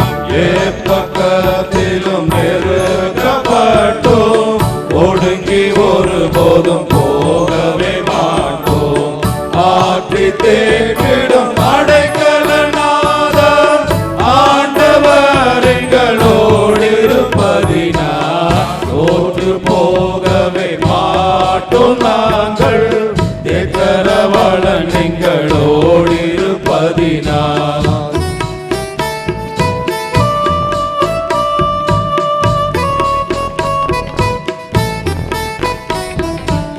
கலக்கம் எங்களை பேர் கொண்டாலும் மனமுறிவடைந்து போக மாட்டோம். கலக்கம் எங்களை மேற்கொண்டாலும் மனமுறிவடைந்து போக மாட்டோம்.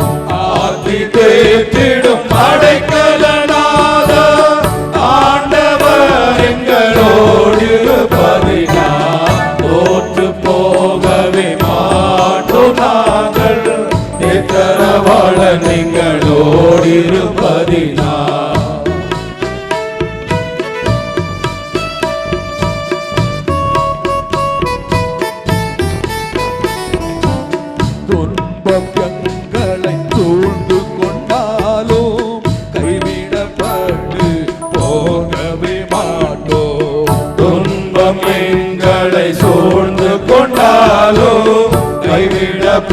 கட்டு போகவே மாட்டோம்.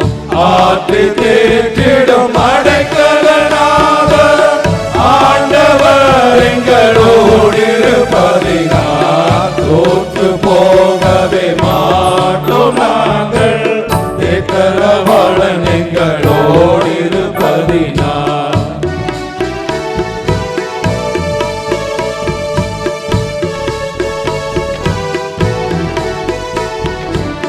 கீழே விழும்படி தள்ளப்பட்டாலும் மடிந்து ஒருபோதும் போகவே மாட்டோம். கீழே விழும்படி தள்ளப்பட்டாலும் மடிந்து ஒருபோதும் போகவே மாட்டோம். ஆற்றி தேற்றிடும் அடைக்கலனாக ஆண்டவர் எங்களோடு இருப்பதினால் தோற்று போகவே மாட்டோம். நாங்கள் தேற்றரவாளன் எங்களோடு இருப்பதினால் தோற்று போகவே மாட்டோம். நாங்கள் தேற்றரவாளன் எங்களோடு இருப்பதினால். தேற்றரவாளன் நம்மோடு இருக்கும் பொழுது நமக்கு தோல்வி இல்லை. நாம் தோல்வி அடைவது போல ஒரு வேலை சூழ்நிலை வரலாம், ஆனால் நமக்கு தோல்வி இல்லை. நமக்கு பலவீனம் நம்ம மேற்கொள்ள போத வரலாம், ஆனால் அவன் பலவீனம் இல்லை. என்னை பலப்படுத்த கிறிஸ்துவினாலே எல்லாவற்றையும் செய்ய எனக்கு பலன் உண்டு என்று அப்போஸ்தலனாகிய பவுல் பிலிப்பியர் 4:13 சொல்லுகிறார். ஆகவே நாம் பலவீனமாக இருக்கும் பொழுது கர்த்தர் நம்மை பலப்படுத்துகிறவர். நாம் என்ன செய்யணும்? கர்த்தருக்காக காத்திருக்கணும். அவர் இடத்துல ஒரு பாதத்தில் காத்திருக்கும் ஒரு அனுபவத்தை நாம் உடையவர்களாக இருக்க வேண்டும். நாம் பேசாமல் நம்ம பாட்டு இருப்போம், ஆண்டவனை பலப்படுத்துவார். நோ, கர்த்தரிடத்தில் என்றென்றும் நாம் அவரோடு ஐக்கியமாக இருக்க வேண்டும். எப்படி யோசுவாய் இருந்தார்? யோசுவாய் பற்றி நாம் படிக்கும் பொழுது யாத்திராகமம் 33:11. யாத்திரையாகமம் 33:11. ஒருவன் தன் சிநேகிதனோடு பேசுறது போல கர்த்தர் மோசேயோட முகமுகமாய் பேசினார். God spoke to Moses face to face as a man speaks to his friend. அந்த வசனத்தை கொஞ்சம் எடுத்து படிங்க. அப்பொழுது பின்பு மோசே கூடாரத்துக்கு சென்று விட்டான். ஆனால் நூனின் குமாரனாகிய யோசுவா என்ற வாலிபன் அவனுடைய பணிவிடைக்காரன் did not depart from the temple of the God. மோசேயோடு வேலைக்காரன் தான் அந்த யோசுவா. ஆனால் மோசேயோடு முகமுகமாய் பேசுகிறவர். எங்கெங்கெல்லாம் மோசே செல்கிறாரோ கூடவே பணிவிடைக்காரனாக யோசுவா சென்றார். ஆனால் யோசுவா பின்பு மோசே கூடாரத்துக்கு சென்று விட்டார். ஆனால் யோசுவா அங்கேயே இருந்தார். யோசுவா என்ற அவருடைய பணிவிடைக்காரன். அவன் என்ன சொல்ல, பணிவிடைக்காரன் நான் வந்ததுக்கு அப்புறம் நீ போயிட வேண்டியதானோ? அவர் கர்த்தருடைய பிரசன்னத்தை என்றென்னும் உணர்ந்தவர். அந்த கர்த்தருடைய பிரசன்னத்தை உணரும் பொழுது அவர் கர்த்தருடைய பிரசன்னத்தை விட்டு வரவே முடியாது. ஆகவே தான் நமக்கு தோல்வியே இல்லை. நாம் தோற்று போக கூடாது. அப்படி சோதனை வரும் பொழுது தேவனுடைய வார்த்தைகளை, வாக்கு தத்தங்களை நாம் என்றென்றும் வாயில் சொல்லிக் கொண்டிருக்க வேண்டும். அந்த வாக்கு தத்தமான வார்த்தைகள் இட்ஸ் a mighty weapon. சாத்தான் கொண்டு வருவான். ஆவியின் பட்டயத்தை வைத்து சாத்தானை எதிர்த்து நிற்கும் பொழுது பிசாசுக்கு எதிர்த்து நில்லுங்கள், அவன் உங்களை விட்டு ஓடி போவான். தேவனுடைய பாதத்தில் காத்திருக்க வேண்டும். 1 பேதுரு 5:7. Humble yourself therefore under the mighty hand of God, that he may exalt you on the right time. ஏற்ற காலத்தில் தேவன் உங்களை உயர்த்தும்படிக்க அவருடைய பலத்த கருத்துக்கள் அடங்கியிருங்கள். ஒருவேளை சூழ்நிலையில் பார்க்கும் பொழுது இனி நமக்கு விடுதலை இல்லை என்ற ஒரு சூழ்நிலை வரும். எத்தனை வசனம்? 6. ஏற்ற காலத்தில் தேவன் உங்களை உயர்த்தும்படிக்க அவருடைய பலத்த கருத்துக்கள் அடங்கி இருக்க வேண்டும். இதுதான் கர்த்தர் நமக்கு கொடுக்கும் கட்டளை. உருப்படாமல் ஒருத்தர் போயிட்டார். அவர் எப்படி இருக்கார் அவரை கொஞ்சம் பார்க்கலாம். ஒரு வசனத்தை எடுத்து வாசிக்கலாம். ஏசாயா 45:19. நான் அந்தகாரத்திலும் பூமியின் அந்தகாரம் இடத்திலும் பேசினதில்லை. விருதாவாக என்னை தேடுங்கள் என்று நான் யாக்கோபின் சந்ததிக்கு சொன்னதே இல்லை. I have not said unto the seed of Jacob, seek me in vain.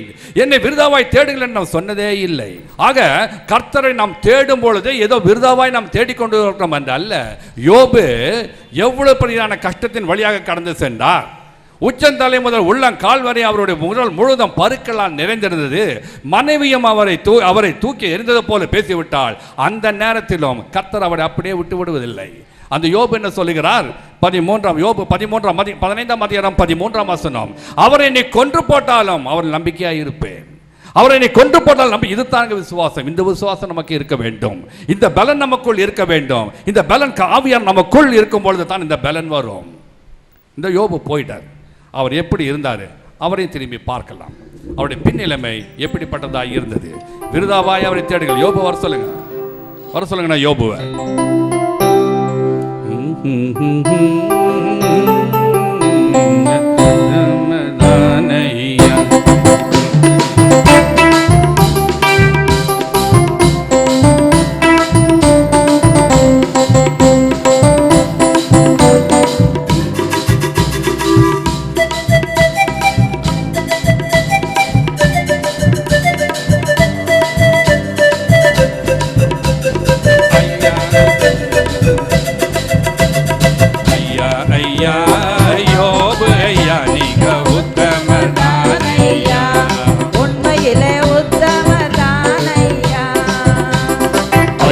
ஐயா அல்லேலூயா நீங்க உத்தமதானையா, உண்மையிலே உத்தமதானையா.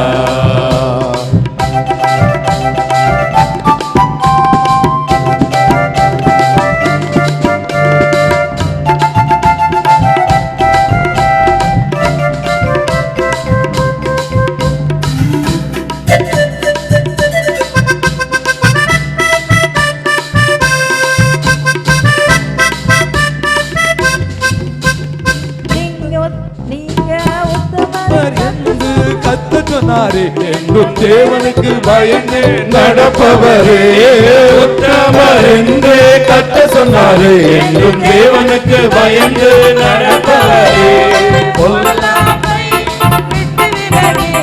பொல்லாப்பை விட்டு விலகி என்றும் நீதிமானாக வாழ்பவரே. ஐயா ஐயா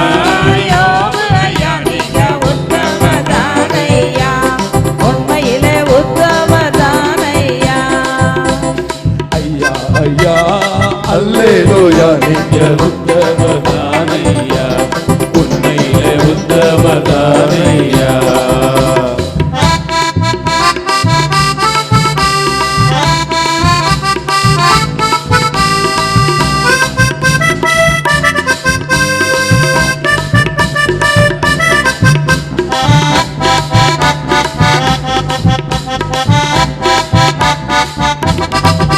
உங்க பிள்ளைகள்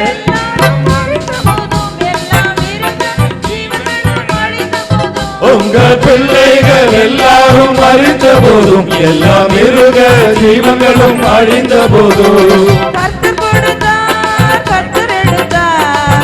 கொடுத்தார் கர்த்தர் எடுத்தார். கர்த்தரின் நாமத்துக்கு ஸ்தோத்திரம் என்றே.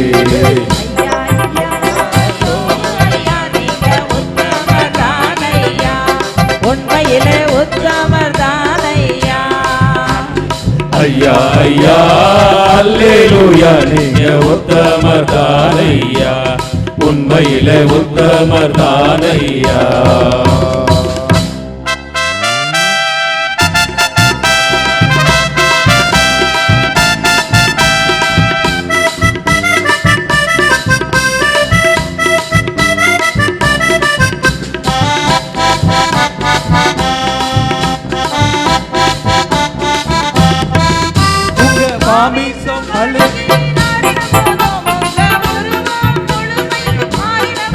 உங்க மாமிசம் அழுகி நாரின போதும், உங்க உருவம் முழுமைய மாறின போதும்,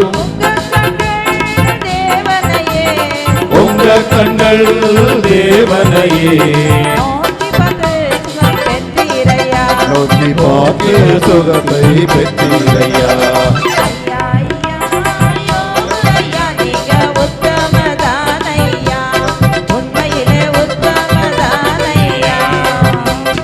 ஐயா ஐயா அல்லேலூயா நீங்க உத்தமதானையா, உண்மையிலே உத்தமதானையா.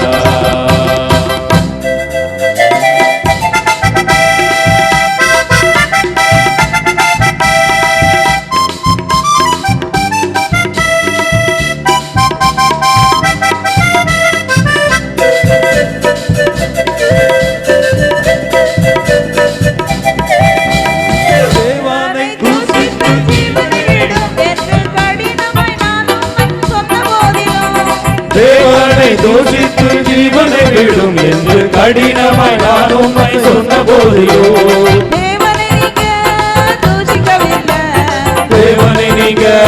தூஷிக்கவில்லை, என்னையும் நீங்க கோபிக்கவில்லை.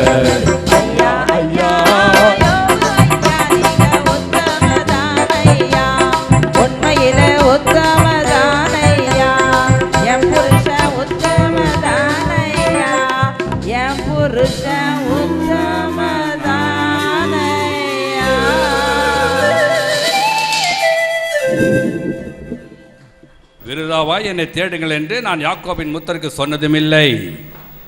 யோபு இப்படிப்பட்ட சூழ்நிலை கடந்து வந்த போதிலும் எந்த ஒரு சூழ்நிலை, எந்த ஒரு இடத்தில் அவர் தாழ்த்தப்பட்டாரோ அதே இடத்தில் அவர் கர்த்தர் அவரை உயர்த்தினார். யார் முன்பாக நாம் தாழ்த்தப்படுகிறோமா, நம்முடைய கர்த்தர் அதே இடத்தில் நம்மை உயர்த்துகிறவர் நம் கர்த்தர். நம்முடைய கிரியில் தக்க பலனை கர்த்தர் நமக்கு கொடுக்கிறார். ரூத்தின் புஸ்தகம் 2ஆம் அதிகாரம் 12ஆம் வசனம் சொல்லுகிறது, உன் கிரியைக்கு தக்க பலனை படிங்க.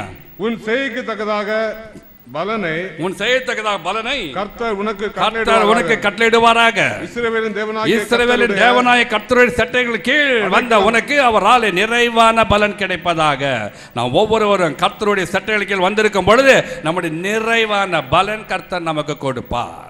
சில நேரங்களில் கர்த்தர் சில வழிகளில் நடக்க செய்கிறார். ஆனால் அந்த ட்ரைனிங் பீரியட் நாம் என்ன செய்ய வேண்டும், கர்த்தருடைய பாதத்தில் அர்ப்பணிக்கலாம். பரவாயில்லைங்க, கர்த்தருக்கு நமக்கு ஒரு ட்ரைனிங் கொடுத்துருக்கார். ஒன்று நல்ல வசனம் பாடிங்கள். எரேமியா 12ஆம் அதிகாரம் 5ஆம் வசனம். நீ காலாட்களை ஓடும் பொழுதே உன்னை இழைக்க பண்ணினார்களானால் குதிரைகளோடு சேர்ந்து எப்படி ஓடுவாய்? நீ சமாதானம் உள்ள தேசத்திலே அடைக்கலம் தேடினால் யோர்தான் பிரவாகித்து வரும் பொழுது என்ன செய்வாய்? ஆக இந்த யோர்தான் பிரகாரத்தை வரும் பொழுது என்ன செய்ய வேண்டும் என்பதற்காக கர்த்தர் ஒரு ட்ரைனிங் பீரியட் கொடுக்கிறார். அதை அப்படியே நாம் பற்றி கொள்ள வேண்டும். அதை நான் சந்தோஷமாக ஏற்றுக்கொள்ள வேண்டும். சந்தோஷமாக ஏற்றுக்கொண்டால் நாமும் சொல்லலாம் தாவீதை போல. சங்கீதம் 46 1ஆம் வசனம், தேவன் நமக்கு அடைக்கலமும் பலனும் ஆபத்து காலத்தில் அனுகூலமான துணையமானவர். இந்த வசனத்தை நாமும் சொல்லுங்க. எப்பேற்பட்ட சூழ்நிலை வந்தாலும் நாம இப்படியே சொல்லலாம். கர்த்தர் இந்த பாதையில் நடத்தி சொல்லும் பொழுது நாம் அதை அறிந்து கொள்ள வேண்டும். சாத்தானின் தந்திரத்தை அறிந்து கொள்ள வேண்டும். தேவனுடைய கிருபைகளை அறிந்து கொள்ள வேண்டும். எல்லாவற்றுக்கும் மேல சாத்தானுடைய தந்திரம். அந்த சாத்தான் சும்மா இருக்க மாட்டாங்க. அவன் என்ன செய்கிறான்? தெளிந்த புத்தி உள்ளாயிருங்கள். 1 பேதுரு 5ஆம் அதிகாரம் 8ஆம் வசனம் சொல்லுகிறது, தெளிந்த புத்தி உள்ளாயிருங்கள், விழித்திருங்கள்.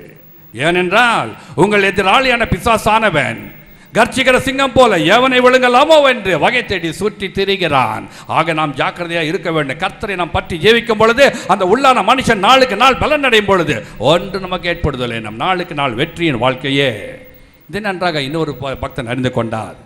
ஆபகுக் புஸ்தகம் 3ஆம் அதிகாரம் 17, 18, 19 வசனத்தை.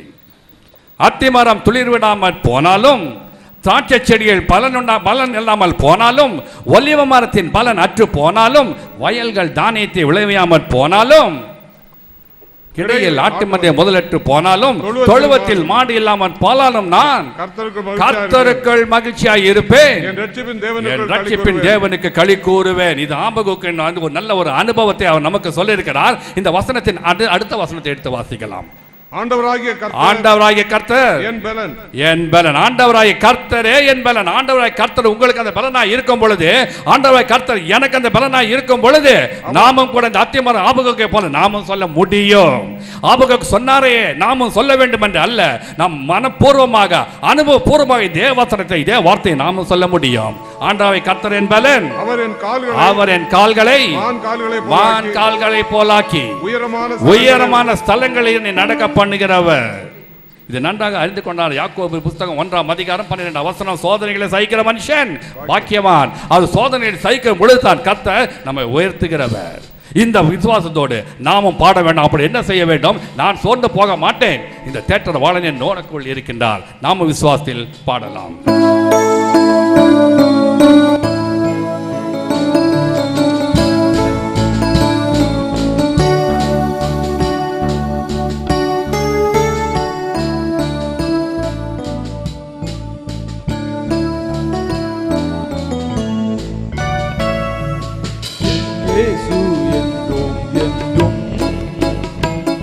என் உள்ளத்தில் நீருக்கின்றார்.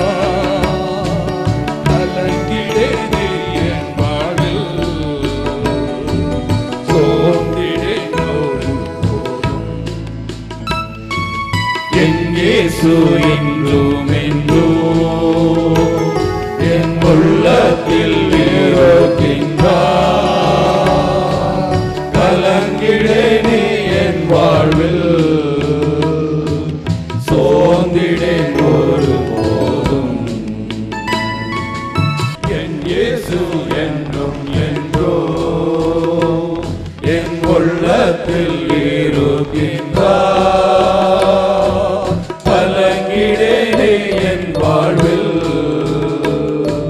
சோர்ந்திடேன் ஒரு போதும். என் இயேசு என்பும் என்றோ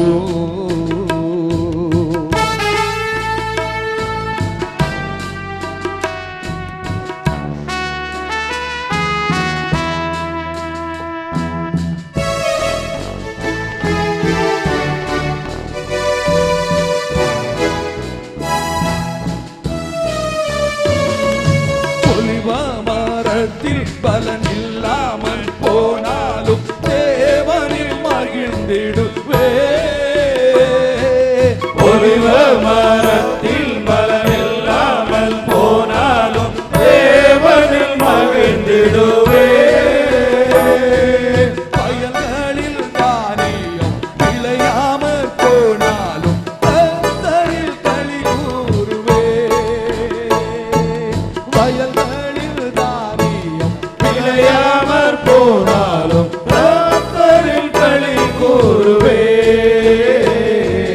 கர்த்தரில் களி கூறுவே. என் இயேசு என்றும் என்றும் என் உள்ளத்தில் ஏறுகின்றார். கலங்கிடேனே என் வாழ்வில் சோர்ந்திடேன் ஒரு போதும். என் இயேசு என்றும் என்றும்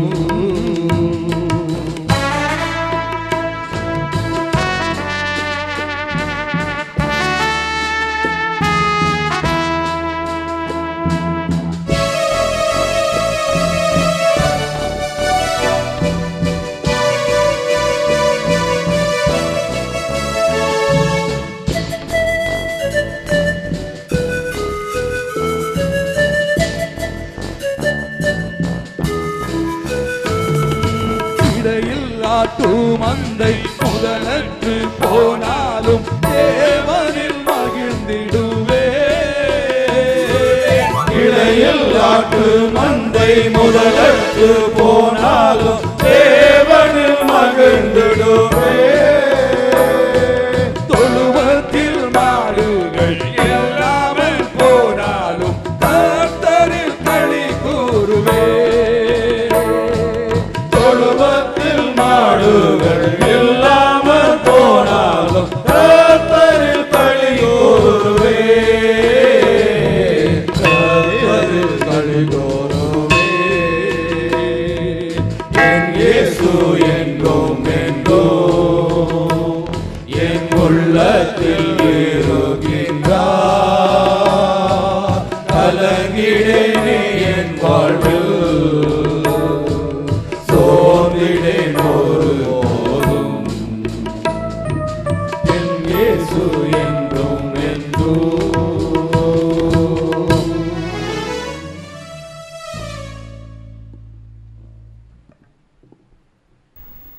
அக்கறைக்கு பயணித்து கொண்டிருக்கின்ற நாம் தொடர்ந்து பயணிப்போம். இப்பொழுது நம்மை அர்ப்பணிக்கும் வண்ணமாக நம்முடைய காணிக்கைகளை படைக்கிறோம். குழுவினர் ஒரு பாடல் பாடும்போது நம்முடைய காணிக்கைகள் சேர்க்கப்படும்.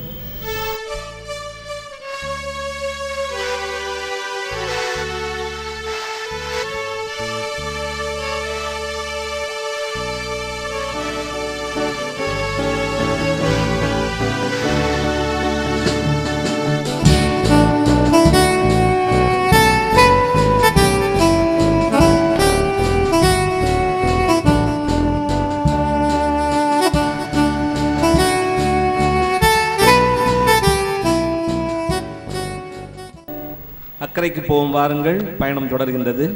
அவரோடு காத்திருங்கள். அலைமோதும் வாழ்வில் அலையாது செல்ல கர்த்தருடைய கிருபை நம் ஒவ்வொருவருக்கும் போதுமானது. இந்த வார்த்தை நம்மளை திடப்படுத்தட்டும். இந்த வார்த்தை நம்முடைய விசுவாசத்தில் வளர செய்யட்டும். எப்பேற்பட்ட சோதனை வந்தாலும் கர்த்தர் இருக்கிறார். இந்த சாத்தானை எதிர்த்து நிற்க கர்த்தர் உங்களுக்கு பலன் கொடுப்பார். இந்த பகுதியிலே கர்த்தர் இன்னும் நமக்கு ஒரு பாடத்தை கற்றுக் கொடுக்கிறார். உத்தமன் வாசிங்க 4ஆம் அதிகாரம் 36ஆம் வசனம். மத்தேயு மார்க்கு 4ஆம் அதிகாரம் 36ஆம் வசனம். அவர் படவில் இருந்தபடியே அவரை கொண்டு போனார்கள். அவர்களோடு கூட வேறே படகுகளும் இருந்தது. அவரோட கூட வேறே படகுகளும் இருந்தது. இந்த வசனத்தை அநேக நேரங்கள் நம் கண்களில் படுவதில்லை. இயேசு படவில் சென்றார், சீஷர்களும் படவில் சென்றார்கள். அப்பொழுது அவரோடு கூட வேறே படகுகளும் இருந்தது. அவர்கள் அந்த படகு பிரயாணப்பட்டு போன போது அநேக படகுகள் கூட இருந்தது. அந்த படகுகள் என்ன ஆனது? அவள் இந்த புயல் வந்த போது என்ன ஆனார்கள்? அதை பற்றி ஒன்றும் இல்லை. ஆனால் எது இருக்குதோ இல்லையோ, இந்த படகுகள் அக்கறைக்கு வந்து சேரவில்லை. புயல் வந்தது.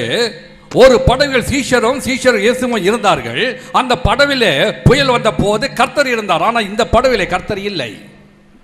இவர்கள் அழைக்கப்பட்டவர்களும் இல்லை. ஏதோ போறாங்க, நம்மளும் போய் பார்க்கலாம், ஒரு வேடிக்கை பார்க்கலாம் என்று போனவர்களே தெரியவில்லை. ஆகவே தான் அக்கறைக்கு அவர்கள் போய் சேரவில்லை. அவள் என்ன செய்தார்கள்? ஒருவேளை அவள் பின்னிட்டு திரும்பி போயிருக்க வேண்டும். அவள் பின்னிட்டு திரும்பி போயிருக்க வேண்டும். இயேசு அவள் படவில் இல்லை என்று சொன்னால், நம்முடைய சொந்த பலனை நம்பி நாம் எந்த ஒரு காரியத்தை எடுக்கும் பொழுது அதன் முயற்சி, அதன் முடிவு தோல்வியே. அந்த தோல்வி தான் வரும். அந்த படவிலே அநேக படவுகள் இருந்த போது அவள் இயேசுவும் அந்த படவில் இல்லாத நேரத்தில் அந்த படவுக்கு என்ன ஆனதுன்னு தெரியவில்லை. நான் நினைக்கிறேன் அந்த படவு திரும்பி போனது, திரும்ப வந்த இடத்துக்கே போய்விட்டார்கள். ஒருவேளை படவு சரியாக போகவில்லை என்று சொன்னால் அவர்கள் கீழே இறங்கி குதித்து நீந்தி கூட போயிருக்கலாம். ஒரு கற்பனையில் ஒரு பாடலை கேட்கலாம். நீந்திடுவேன், நான் நீந்திடுவேன், பறவை விட்டு இறங்கி நீந்திடுவேன். நீந்திடுவேன், நான் நீந்திடுவேன், கரையை நோக்கி நான் நீந்திடுவேன். பலத்த சுழல் காற்றுடன் அலைகள் படவு மீது மோதுகின்றதே. ஜலத்தினால் படவு நிரம்பி கடலிலே மூழ்கிடுமே.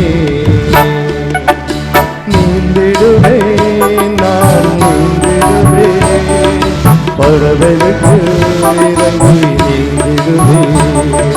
நீந்திடுவேன், நான் நீந்திடுவேன், கரையை நோக்கி நான் நீந்திடுவேன்.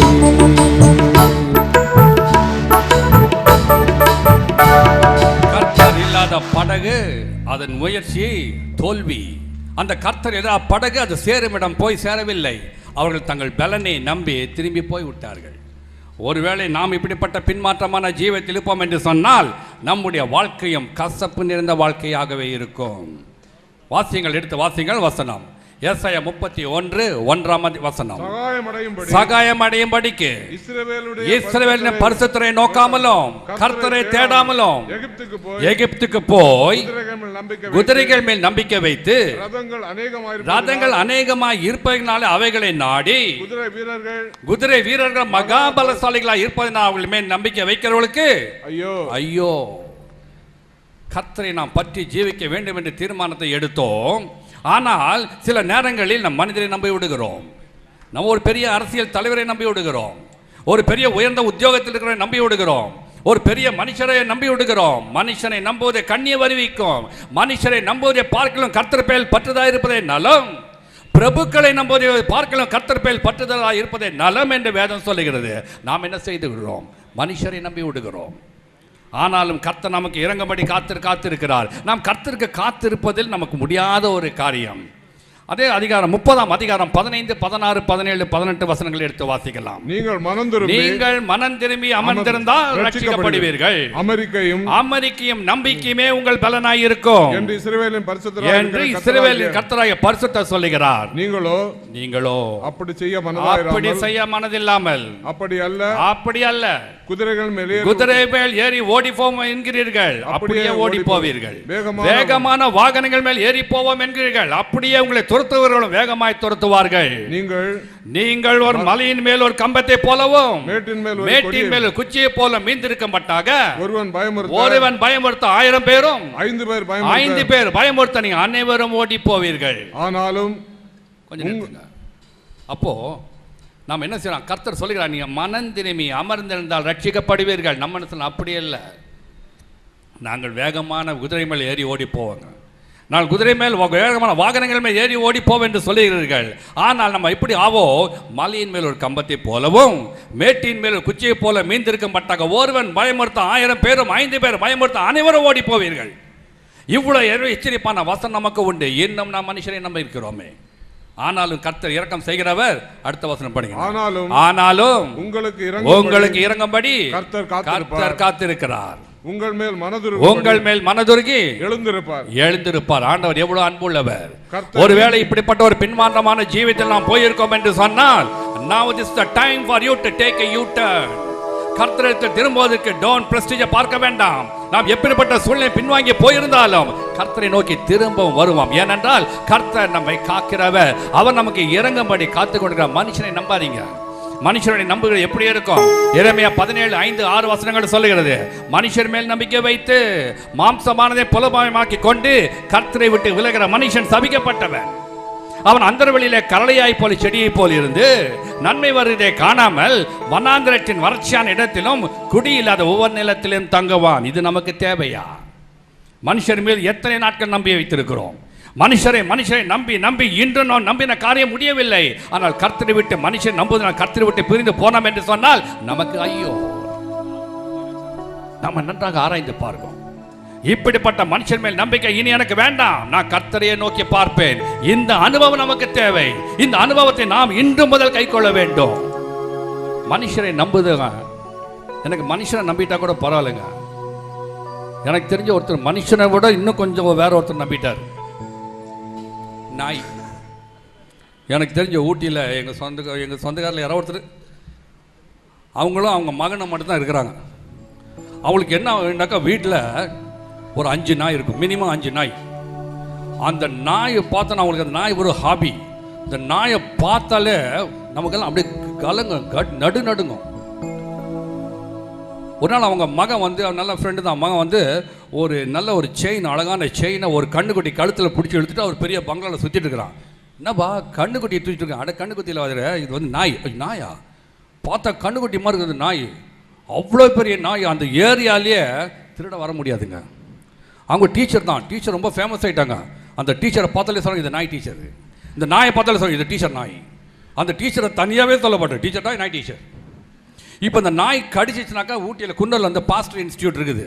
அங்கே நாய் கடிச்சுனா டாக்டருங்க எத்தனை பல்லு போச்சு பாரியா, அந்த பல்லு எண்ணுவாங்க. அங்கே அப்படி இல்லை, எவ்வளோ கிலோ போச்சு. அது கடிச்சாலே 2.25 கிலோ நிச்சயமாக போயிடும். பயமா இருக்குதுண்ணா. இப்படி வந்து நாய் மேலே நம்பிக்கை அவர் வச்சிருக்காரு. இந்த நாய் ஒரு நாள், இந்த நாய்க்கு இவங்க வந்து நீட்டில் ஈவன் வேணால் அவுத்து விட்றாங்க. அந்த நாய், அந்த நாய் பார்த்த உடனே நம்ம ஃபஸ்ட்டு இன்ஜெக்ஷன் போட்டுக்கலாம் என் தொப்பில் சுற்றி.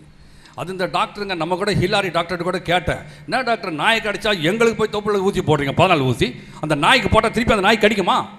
நாங்கள் கடியும் வாங்கிட்டு இதையும் போடுறோம். சரி, அந்த நாய்க்கு விட அந்த மாதிரி ஒரு நாய் இவங்க வீட்டில் அவுத்து விட்டுறாங்க.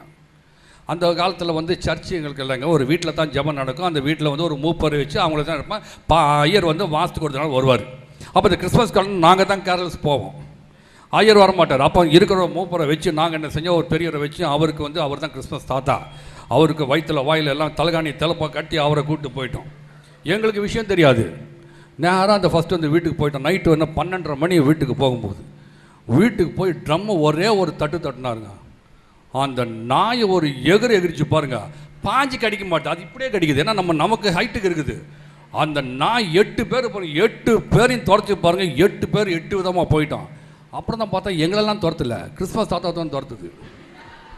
அவர் பாவம், அந்த நாய்க்கு வந்து கிறிஸ்மஸ் அனுபவம் இல்லை. கேட்டால் அப்புறம் தான் தெரிஞ்சுக்கிட்டான், அது வந்து டிசம்பர் 31ஆம் தேதி அது பிறந்துச்சு. அதனால் இந்த கிறிஸ்மஸுக்கு அதுக்கு தெரியல. இதுதான் ஃபஸ்ட்டுக்கு தலை கிறிஸ்மஸுக்கு அதுக்கு. அதை வந்து பார்த்து இந்த கிறிஸ்மஸ் தாத்தா பார்த்தவனு ஒரு பெட்டி பிடிச்சது பாருங்க. அந்த கிறிஸ்மஸ் தாத்தா ஓடினார். எங்க பிடி உஷா கூட தோற்று போயிருங்க. ஒரு ஓட்டம். அந்த நைட்டு ஊட்டிலெல்லாம் அப்படி ரோடெல்லாம் அப்படி இருக்காது, படி இப்படி இறங்கி இப்படி சைடில் போய் இப்படிலாம் மேலே ஏறின படி, ஒரு பரதநாட்டியம் ஆடி தான் போகணும். அந்த மாதிரி படியில் கிறிஸ்மஸ் தாத்தா ஓடியே போயிட்டாரு. எங்களுக்காக போட்டு என்ன பண்ண தெரியல, ஆனால் எங்களை யாருமே துரத்தலை. இந்த கிறிஸ்மஸ் தாத்தா அடிக்கடி நான் நினைக்கிறதுங்க, இந்த கேரல்ஸ் டைமில் இங்கே ஊட்டியில் பரவாயில்ல, இங்கே வந்து அவர் பாவம் தலைகாணி எல்லாம் கட்டி முகமூடியை போட்டு தலைப்பாய் போட்டு அவருக்கு எல்லார் வீட்லேயும் போனால் ஏதாவது கேக்கு பிஸ்கெட் கொடுப்போம், இவர் சாப்பிடவே முடியாது, வாங்கி வச்சுக்குவார். ஏன்னா முகமூடி எடுத்துக்குள்ளே விட முடியாது. அது இந்த கிறிஸ்மஸ் தாத்தாக்கு இன்னும் எனக்கு ரொம்ப ரொம்ப கஷ்டமானதுன்னு கேட்டிங்கன்னா, அவர் பேர் கிறிஸ்மஸ் தாத்தா, இங்கிலீஷில் கிறிஸ்மஸ் ஃபாதரு. எப்படிங்க இவர் தாத்தான்னு இங்கிலீஷில் ஃபாதரா? எந்த ஸ்கூலில் சொல்லி கொடுத்தாங்க? இதுவரை யாராவது கேட்டுங்களா கிறிஸ்மஸ் கிராண்ட் ஃபாதர் சொல்லியிருக்காங்களா? கிடையாது. கிறிஸ்மஸ் தாத்தா தான், ஆனால் கிறிஸ்மஸ் ஃபாதர். சரி, அப்படி போட்டால் அவர் போடி கருத்தில் 6 காணுங்க. கருத்தில் நைட்டு 12:30 மணிக்கு நாங்கள் டார்ச் அடிச்சு தேடுறோம். இந்த வழியில் போய்ட்டோம், 4-5 வழி போகுது. எந்த வழியில் தொடச்சுன்னு தெரியல. அந்த வழி பார்த்தா ஒரு ஷூ இருந்துச்சு அவருக்கு. எங்கள் ஷூ இருக்குதா?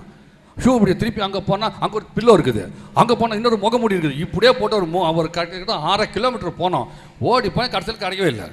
அங்கே போய் அப்புறம் ஒருத்தர் கேட்டோம், எங்க இந்த மாதிரி ஒருத்தர் வந்தாரா? அவர் கொஞ்சம் ஒழுங்கி உட்காந்துருந்தார். இந்த மாதிரி ஓடி வந்தாரா, நாய் கடிச்சிங்க, இதாக பார்த்தீங்களாண்ணா? எங்க நான் தாங்க அவருன்றாரு. அவரை பிடிச்சி அப்புறம் இழுத்துட்டு வந்து அதுக்கப்புறம் அவர் வந்து அப்போயே எழுதிட்டாரு, நான் இனி மூப்பராக இருக்க மாட்டேன்னு சொல்லி அந்த இருட்டில் உட்காந்து எழுதிருக்காரு லெட்டர், ரிசர்வேஷன் லெட்டர். வேண்டாம் இப்போ வாங்கன்னு சொல்லி அப்படி கூப்பிட்டு வந்து இப்படிப்பட்ட ஒரு நாய். அந்த ஒரு அனுபவத்திலேருந்து அதுலேருந்து அவர் நாயை பார்த்தா கூட பயப்பட மாட்டார். கிறிஸ்மஸ் தாத்தா பார்த்தாலும் பயப்படுறாரு அவர். அப்படிப்பட்ட ஒரு சூழ்நிலையில் இருக்க ஒரு நாய். இந்த நாயை அவங்க வீட்டில் வச்சுருந்தாங்க. அந்த ஏரியாவில் திருடம் வரலைங்க. கடைசியில் ஒரு நாள் நைட்டு வந்து 12 மணிக்கு அப்படி போகிறான். அவங்க மகன் வெளில உட்காந்துருக்கான். என்னப்பா வெளில உட்காந்துருக்குறேன்? அப்படி நீங்கள் என்ன கேட்குறேன்? 12 மணிக்கு ஏன் வெளில வீட்டில் சண்டை போட்டு வெளில வந்துட்டியா? இல்லை இந்த நாய் வச்சுருந்தேன் பாருங்கள், அந்த பெரிய நாயா, அதை ஒன்றா துட்டிட்டு போயிட்டாங்க. அந்த நாய் திருடிட்டு போயிட்டாங்களா? இன்னும் ஆச்சரியமாக அவனை பாராட்டுங்க. அந்த திருடனை உண்மையாக கூட்டு வந்து மாலை போடு, நிற்க வச்சு போடு, அதுக்கப்புறம் படுக்க வச்சு போடலாம். இந்த வாரம் ஒரு எப்படின்னா கொண்டு போயிட்டாங்களா? அப்போ இனி ஏன் வெளில இருக்கிற? இப்போ நாய் இல்லைன்னா ரொம்ப கஷ்டங்க. அதனால இன்னொரு புது நாய் வாங்கினேன், 1.5 லட்சம் ரூபா. இந்த நாய் அவனை தூக்கிட்டு போய் என்ன செய்யுது? அதான் அந்த நாயை பெட்ரூம் விட்டு லாக் பண்ணிட்டு நான் நாய்க்கு வெளியில் கால் இருக்கிறேன். ஏங்க நாய் இவர் பெட்ரூமில் இருப்பார், வெளியில் இருக்கிறது இவர் உள்ள உள்ட்டாக இருக்காரு, அதுவும் ஊட்டியில். அந்த நாயை பார்த்தாலே சும்மாவே ஊட்டியில் நடுங்க அந்த குளிருக்கு. இந்த நாயை பார்த்தா இன்னும் நடுங்குது. இப்படி நாய் மேலே நம்பிக்கை வச்சுடுறோம். நம்ம நம்பிக்கை இப்படி வைக்கலாமா?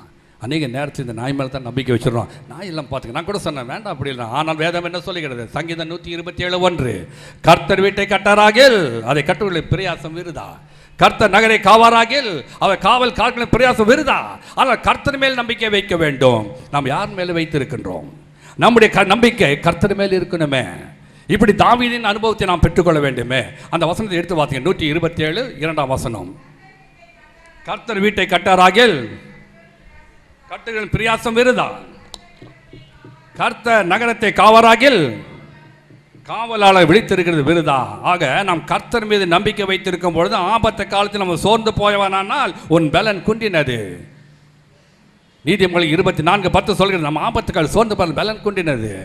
கலாத்தியர் 6ஆம் அதிகாரம் 9ஆம் வசனம் சொல்லுகிறது, நாம் தளர்ந்து போகாதிருந்தால் ஏற்ற காலத்திலே அறுப்போம்.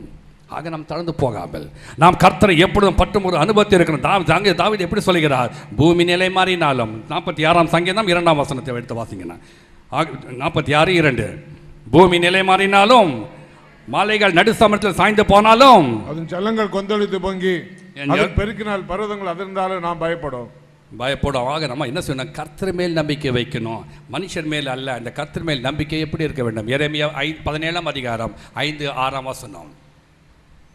மனுஷன் கர்த்தர் மேல் நம்பிக்கை வைத்து 6-7-8 வசனங்கள். கர்த்தர் மேல் நம்பிக்கை வைத்து கர்த்தரையே தன் நம்பிக்கை கொண்டிருக்க மனுஷன் பாக்கியவா. அவன் தண்ணீர் நாட்டப்பட்டதும் கால்வாய் ஓரமாக தன் வேர்களை விடுகிறதோ, உஷ்ணம் வருகிறதை காணாமல் இலை பச்சையா இருக்கிறதோ, மழை தாழ்ச்சியான வருஷத்திலும் தப்பாமல் கனி கொடுக்கிறமான மரத்தை போல இருப்பான்.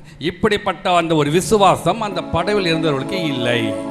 ஆகவே தான் அவள் பின்வாங்கி போய்விட்டார்கள். நாம இப்படிப்பட்ட ஒரு விசுவாசத்தில் வளராமல் இருந்தால் சோதனை வரும்பொழுது நாமும் பின்வாங்கி போவோம். கடந்த முறை எம்மாவூர் என்ற கதாக்கால க்ஷேபத்திலே எருசலேமில் இருந்து ஒரு எரிகோவுக்கு போகும்பொழுது கள்ளர் கையில் அகப்பட்டான். ஏன் எருசலேம் எரிகோவுக்கு போனான்? அந்த ஆசீர்வாதம் எருசலேமை விட்டு எரிகோவுக்கு போகும் பொழுது அவன் பின்மாற்றமாய் போகும் பொழுது அவன் கள்ளர் கையில் அகப்பட்டான்.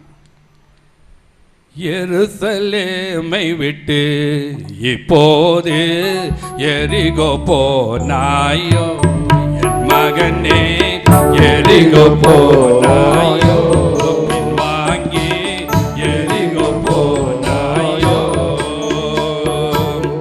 எருசலேமை விட்டு இப்போது எரிகோ போனாயோ, இப்போது எரிகோ போனாயோ.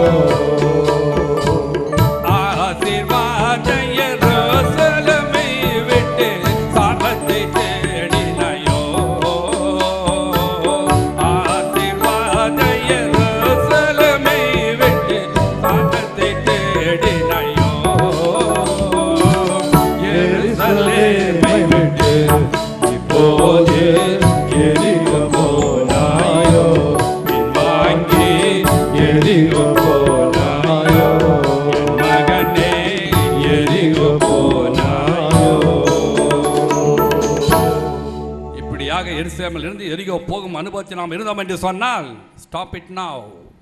கர்த்தரை நோக்கி உங்கள் கண்கள் இருக்கட்டும். அப்போஸ்தலனாகிய பவுல் யாம் எப்படி இருக்க வேண்டும் என்று அவர் சொல்லுகிறார். பிலிப்பியர் எழுதின நிருபம், அவர் அப்போஸ்தலனாகிய பிலிப்பியர் 3ஆம் அதிகாரம் 10ஆம் வசனத்தின் கடைசி பகுதி 11, 12, 13. இப்படி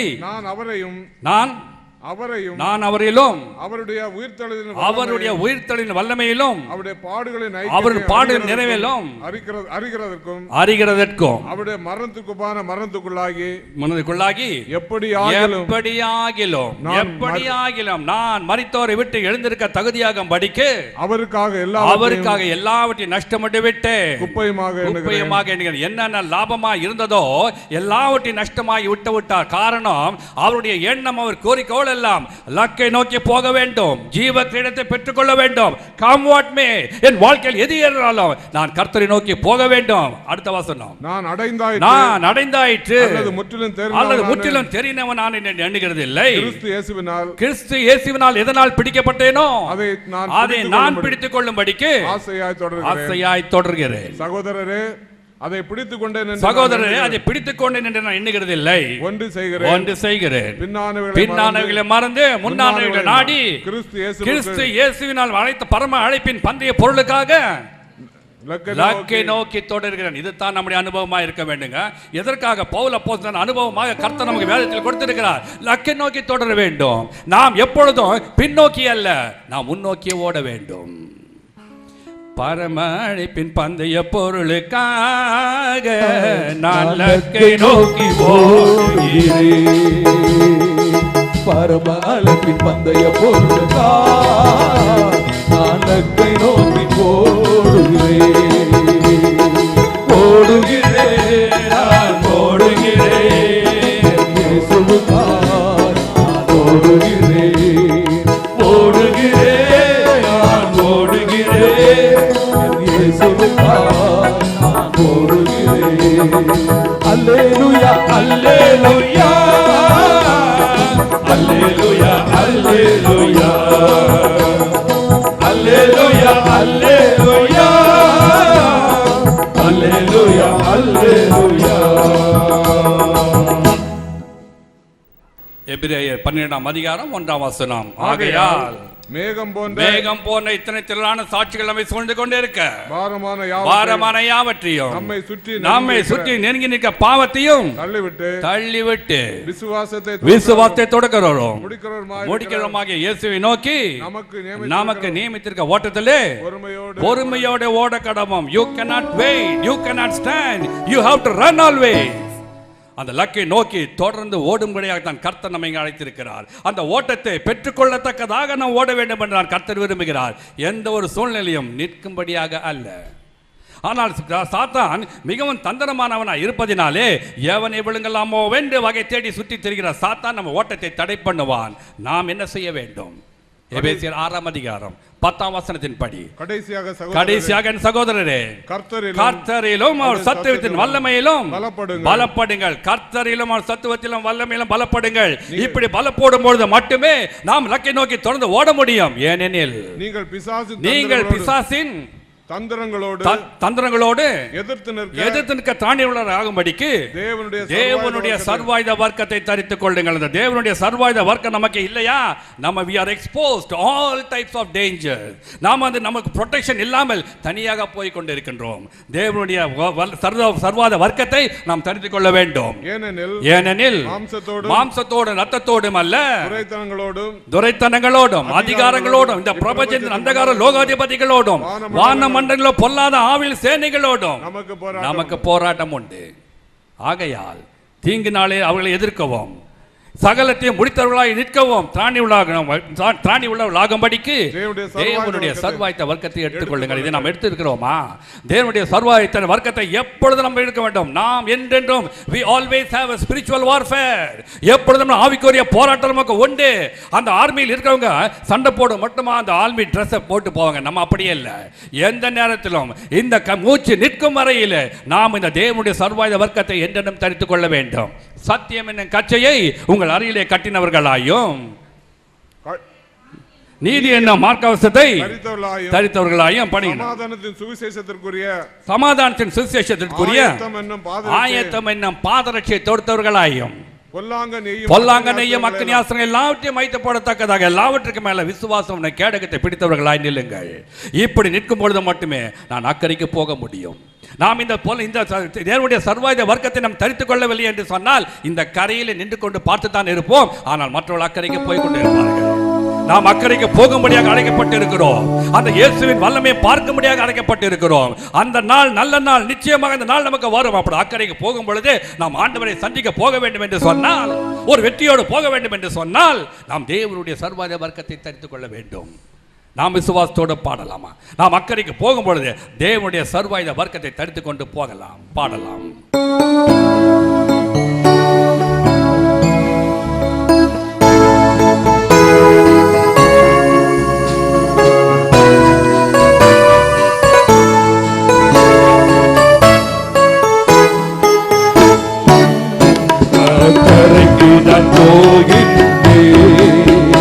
ஆண்டவரை நான் கண்டிடுவேன்.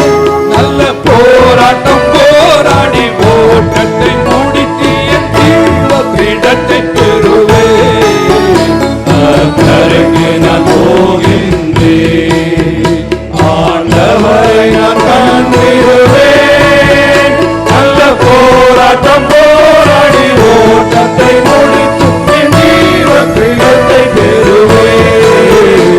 அக்கரைக்கு நான் போகின்றேன்.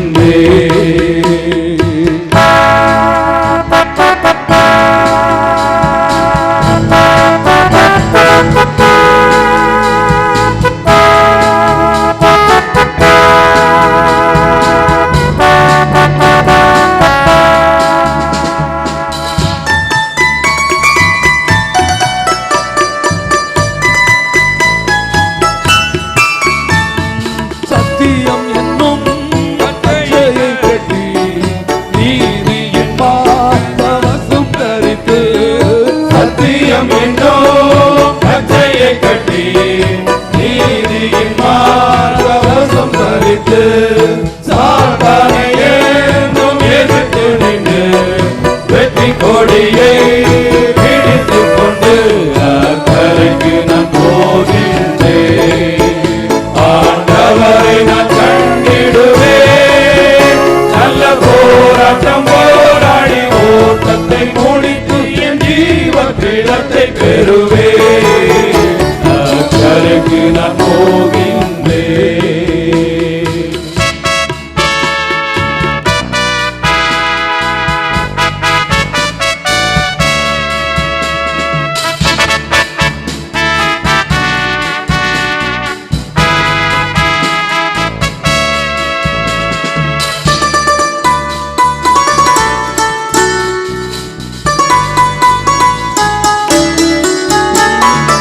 ஆயத்தம் என்னும் பாதரட்சையை தொடுத்துக் கொண்டு ஊழியம் செய்து, ஆயத்தம் என்னும் பாதரட்சையை தொடுத்துக் கொண்டு ஊழியம் செய்து, சாத்தானை ஏந்தும் எதிர்த்து நின்று வெற்றி கொடியை பிடித்துக் கொண்டு அக்கரைக்கு நான் போகின்றேன்.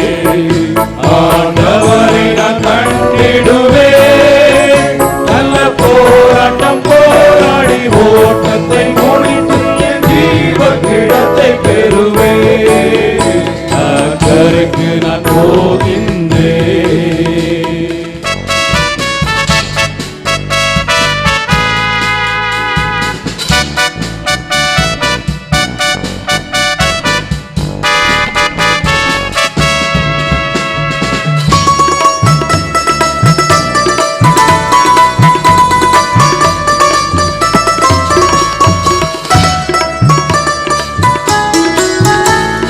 ரட்சிப்பின் தலைச்சீராவை கொடுத்து ஆவியின் பட்டயத்தை எடுத்துக் கொண்டு, ரட்சிப்பின் தலைச்சீராவை கொடுத்து ஆவியின் பட்டயத்தை எடுத்துக் கொண்டு, சாத்தானை ஏந்தும் எதிர்த்து நின்று வெற்றி கொடியை பிடித்துக் கொண்டு அக்கறைக்கு நான் போகின்றேன், ஆண்டவரை நான் கண்டிடுவேன்.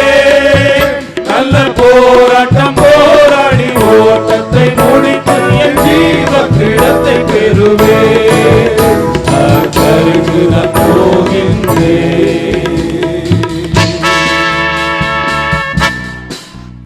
கடைசியாக கர்த்தர் நம் ஒவ்வொருவரையும் அக்கறைக்கு போகும்படி ஆயத்தப்படுத்தி இருக்கிறார் என்பதை நான் விசுவாசிக்கிறேன். நாம் ஏற்கனவே ஒரு தீர்மானத்தை எடுத்து விட்டோம். எடுத்த தீர்மானத்தை நிறைவேற்ற கர்த்தர் நம் ஒவ்வொருவருக்கும் கிருபை செய்வாராக. நாட்கள் மிகவும் கொடிதாய் மட்டுமில்லை, கொஞ்சமாய் இருக்கிறது. தேவனுடைய தாசனாகிய மோசே எழுதின சங்கீதம் 90 சங்கீதம் 12 வசனத்தை எடுத்து வாசிக்கலாம். என் நாட்கள் 90:12 நாங்கள் ஞான இருதயமுள்ளவர்களாகும்படிக்கு எங்கள் நாட்களை எண்ணும் அறிவை எங்களுக்கு தாரும். நாட்களை எண்ணும் அறிவு நமக்கு தேவை என்பது தேவனுடைய மனிதங்க மோசே எழுதின சங்கீதத்தில் அவர் சொல்லுகிறார். நமக்கு எல்லாம் வயசு எவ்வளோன்னு கேட்டாக்கா நம்ம சொல்கிறோம், ஏதோ ஒன்று சொல்லிடுறோம். அதுவும் சொல்ல வயசே சொல்ல மாட்றாங்க. நான் கூட வயசை தாராளம் நான் சொல்கிறதே கிடையாது, என் மனைவி கூட சொல்கிறது கிடையாது. ஆனால் என்னன்னா ஒரு 25வது பிறந்த நாளை ஒரு 28 வருடத்துக்கு முன்னால் கொண்டாடினேன்னு நினைக்கிறேன். அதனால் வயது யாருமே சொல்கிறதில்ல. என்னன்னு கேட்டிங்கன்னா வயசு தான் சொல்கிறேன். ஆனால் நம்ம இன்னிலிருந்து என்ன சொன்னோம், என்ன வயசுங்க? 13,432 நாள் ஆச்சுங்க. நாட்களை எண்ணும் அறிவை கர்த்தர் நமக்கு கேட்க வேண்டும் என்று கொடுக்க வேண்டும் என்று மோசே விரும்புகிறார். ஏனென்றால் அந்த நாட்கள் எப்படிப்பட்ட நாட்கள்? 10ஆம் வசனம், எங்கள் ஆயுசு நாட்கள் 70 வருடம். பலத்தின் மிகுதியால் 80 வருடமாக இருந்தாலும் அதன் மேன்மையானது வருத்தமும் சஞ்சலமும் தான். நம்முடைய ஆயுசு நாட்கள் 70 தாங்க. அதுக்கு மேலே 70 கஷ்டம். அது அந்த காலத்தில் சொல்லிட்டாங்க. இப்போ 40 வயசுல தள்ளாடுது. எனக்கு கூட இப்போ தள்ளாடுது. 45 வயசாச்சு, இன்னும் எனக்கு தள்ளாடுது. ஆக நம் வயசு ஆகிறது உங்களுக்கும். அந்த வயசு ஆகும்போது நம்ம என்ன செய்கிறோம்? அக்கறைக்கு நெருங்கி சென்று இருக்கிறோம். அது தெரிஞ்சுங்க, அக்கறைக்கு போய்கொண்டு இருக்கிறோம். ஆக இந்த நேரத்தில் நம்ம என்ன செய்வோம்? கர்த்தர் நம்ம ஒவ்வொருவரையும் பலப்படுத்தி இருப்பதனாலே நாம் அக்கறைக்கு செல்லும்படி ஆயத்தமாக இருக்கிறோம். எத்தனை சாட்சிகள் நம்ம பார்த்து விட்டோம். மேகம் போன்ற இத்தனை சிறப்பான சாட்சிகளை நாம் பார்த்து விட்டோம். இனி நாம் பின்வாங்கி போனோம் என்றால் இன்னும் நான் அக்கறைக்கு போக நம்ம ஆயத்தப்படுத்தோம் என்று சொன்னால் நாம் பரிதபிக்க கூடவர்களாக இருப்போம். ஆகவே இப்பொழுது நாம் என்ன செய்ய வேண்டும்? நம்முடைய கர்த்தருடைய பாதத்தில் நம்மை அர்ப்பணிக்கிற நேரம். நாம் பார்க்கும்போது நம்முடைய வாழ்க்கையை மூலம் கர்த்தரை நோக்கி பார்க்க வேண்டும். சங்கீதக்காரன் சொல்லுகிறார், சங்கீதம் 121:1, எனக்கு ஒரு தாசி வரும் கண்கள் பர்வதங்களுக்கு நேராக என் கண்களை ஏறெடுக்கிறேன். I will lift up my eyes to the hills from whence my help cometh. 90 சங்கீதம் சொல்லுது, உன்னதமான மறைவில் இருக்கிறவன் சர்வவல்லவருடைய நிலையில் தங்குவான். நான் சர்வவல்லவருடைய நிலையில் தங்க வேண்டும் என்று சொன்னால் உன்னதமானவருடைய செற்றில் மறைவில் இருக்க வேண்டும். He who dwells in the secret place of the Most High shall abide under the shadow of the Almighty. நாம் அப்படிப்பட்ட அனுபவத்தில் வரும் பொழுது கர்த்தர் அக்கறைக்கு அப்படியே அழகாக கொண்டு சேர்ப்பார். இப்பொழுது நாம் கரத்தில் கொடுக்கப்பட்ட பாடலை எடுத்துக்கொள்ளுங்கள். அதன் பின்புறம் திருப்பி பாருங்கள். நமக்கு எத்தனை 70 வருடம் என்று சொன்னால் எத்தனை நாட்கள் நம்ம கரத்தில் இருந்தது? 25,550 நாட்கள் நமக்கு இன்று ஒருவேளை 70 வருடமாக இருந்தால் இப்பொழுது உங்கள் கரத்தில் நீங்கள் உங்கள் வயதை பார்த்து எத்தனை நாட்கள் மீதியா இருக்கிறது நீங்கள் கணிந்து கொள்ளுங்கள். எனக்கு எப்படி இருக்குதுங்க, ஒரு 5,000 + 6,000 இருக்குதுன்னு நினைக்கிறேன். என்னோட கம்மியா எத்தனை பேர் இருக்காங்க தெரியல. ஜாஸ்தியா இருக்கவங்க ஜாக்கிரதையா இருங்க. ஆக நாம் இந்த செய்ய வேண்டும். எப்படி இருந்தாலும் கர்த்தருடைய அழைப்பு வராமல் நாம் போக முடியாது. ஆகவே நாம் என்ன செய்வோம்? இப்பொழுது கர்த்தருடைய பாதத்தில் நம்மை அர்ப்பணிப்போம். ஆண்டவரே, அக்கறைக்கு போகும்படியாக இத்தனை காரியங்களை எங்களுக்கு கற்றுக் கொடுத்தீர். நாங்கள் அக்கறைக்கு போகும் பொழுது ஆண்டவரே உம்மை சந்திக்கும்படியாக போகிறோம். உம்மை கூட்டிக் கொண்டு நாங்கள் போக வேண்டும். எங்களையும் அக்கறைக்கு கூட்டி சேரும். அந்த நாளிலே நாங்கள் உம்மை பார்ப்போம், உம்மை முகமுகமாய் பார்ப்போம். அந்த நாளை எங்களுக்கு தர வேண்டும், அந்த கிருபையை எங்களுக்கு தர வேண்டும் என்று சொல்லி நாம் யாரும் எழுந்திருந்து அந்த கொடுத்த பாடலை நாம் பாடலாம்.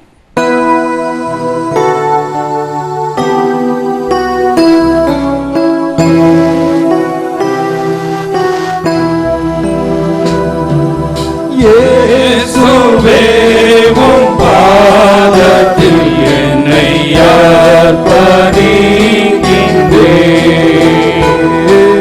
இயேசுவே உம் பாதத்தில் என்னை அர்ப்பணிக்கின்றேன்.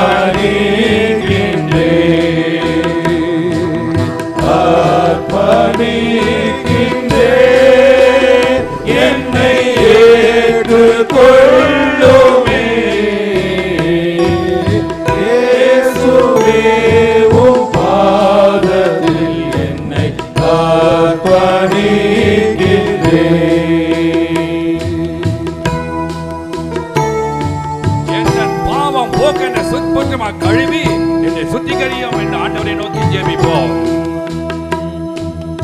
என் பாவம் போக்க என்னை கழுவி அருளுமே.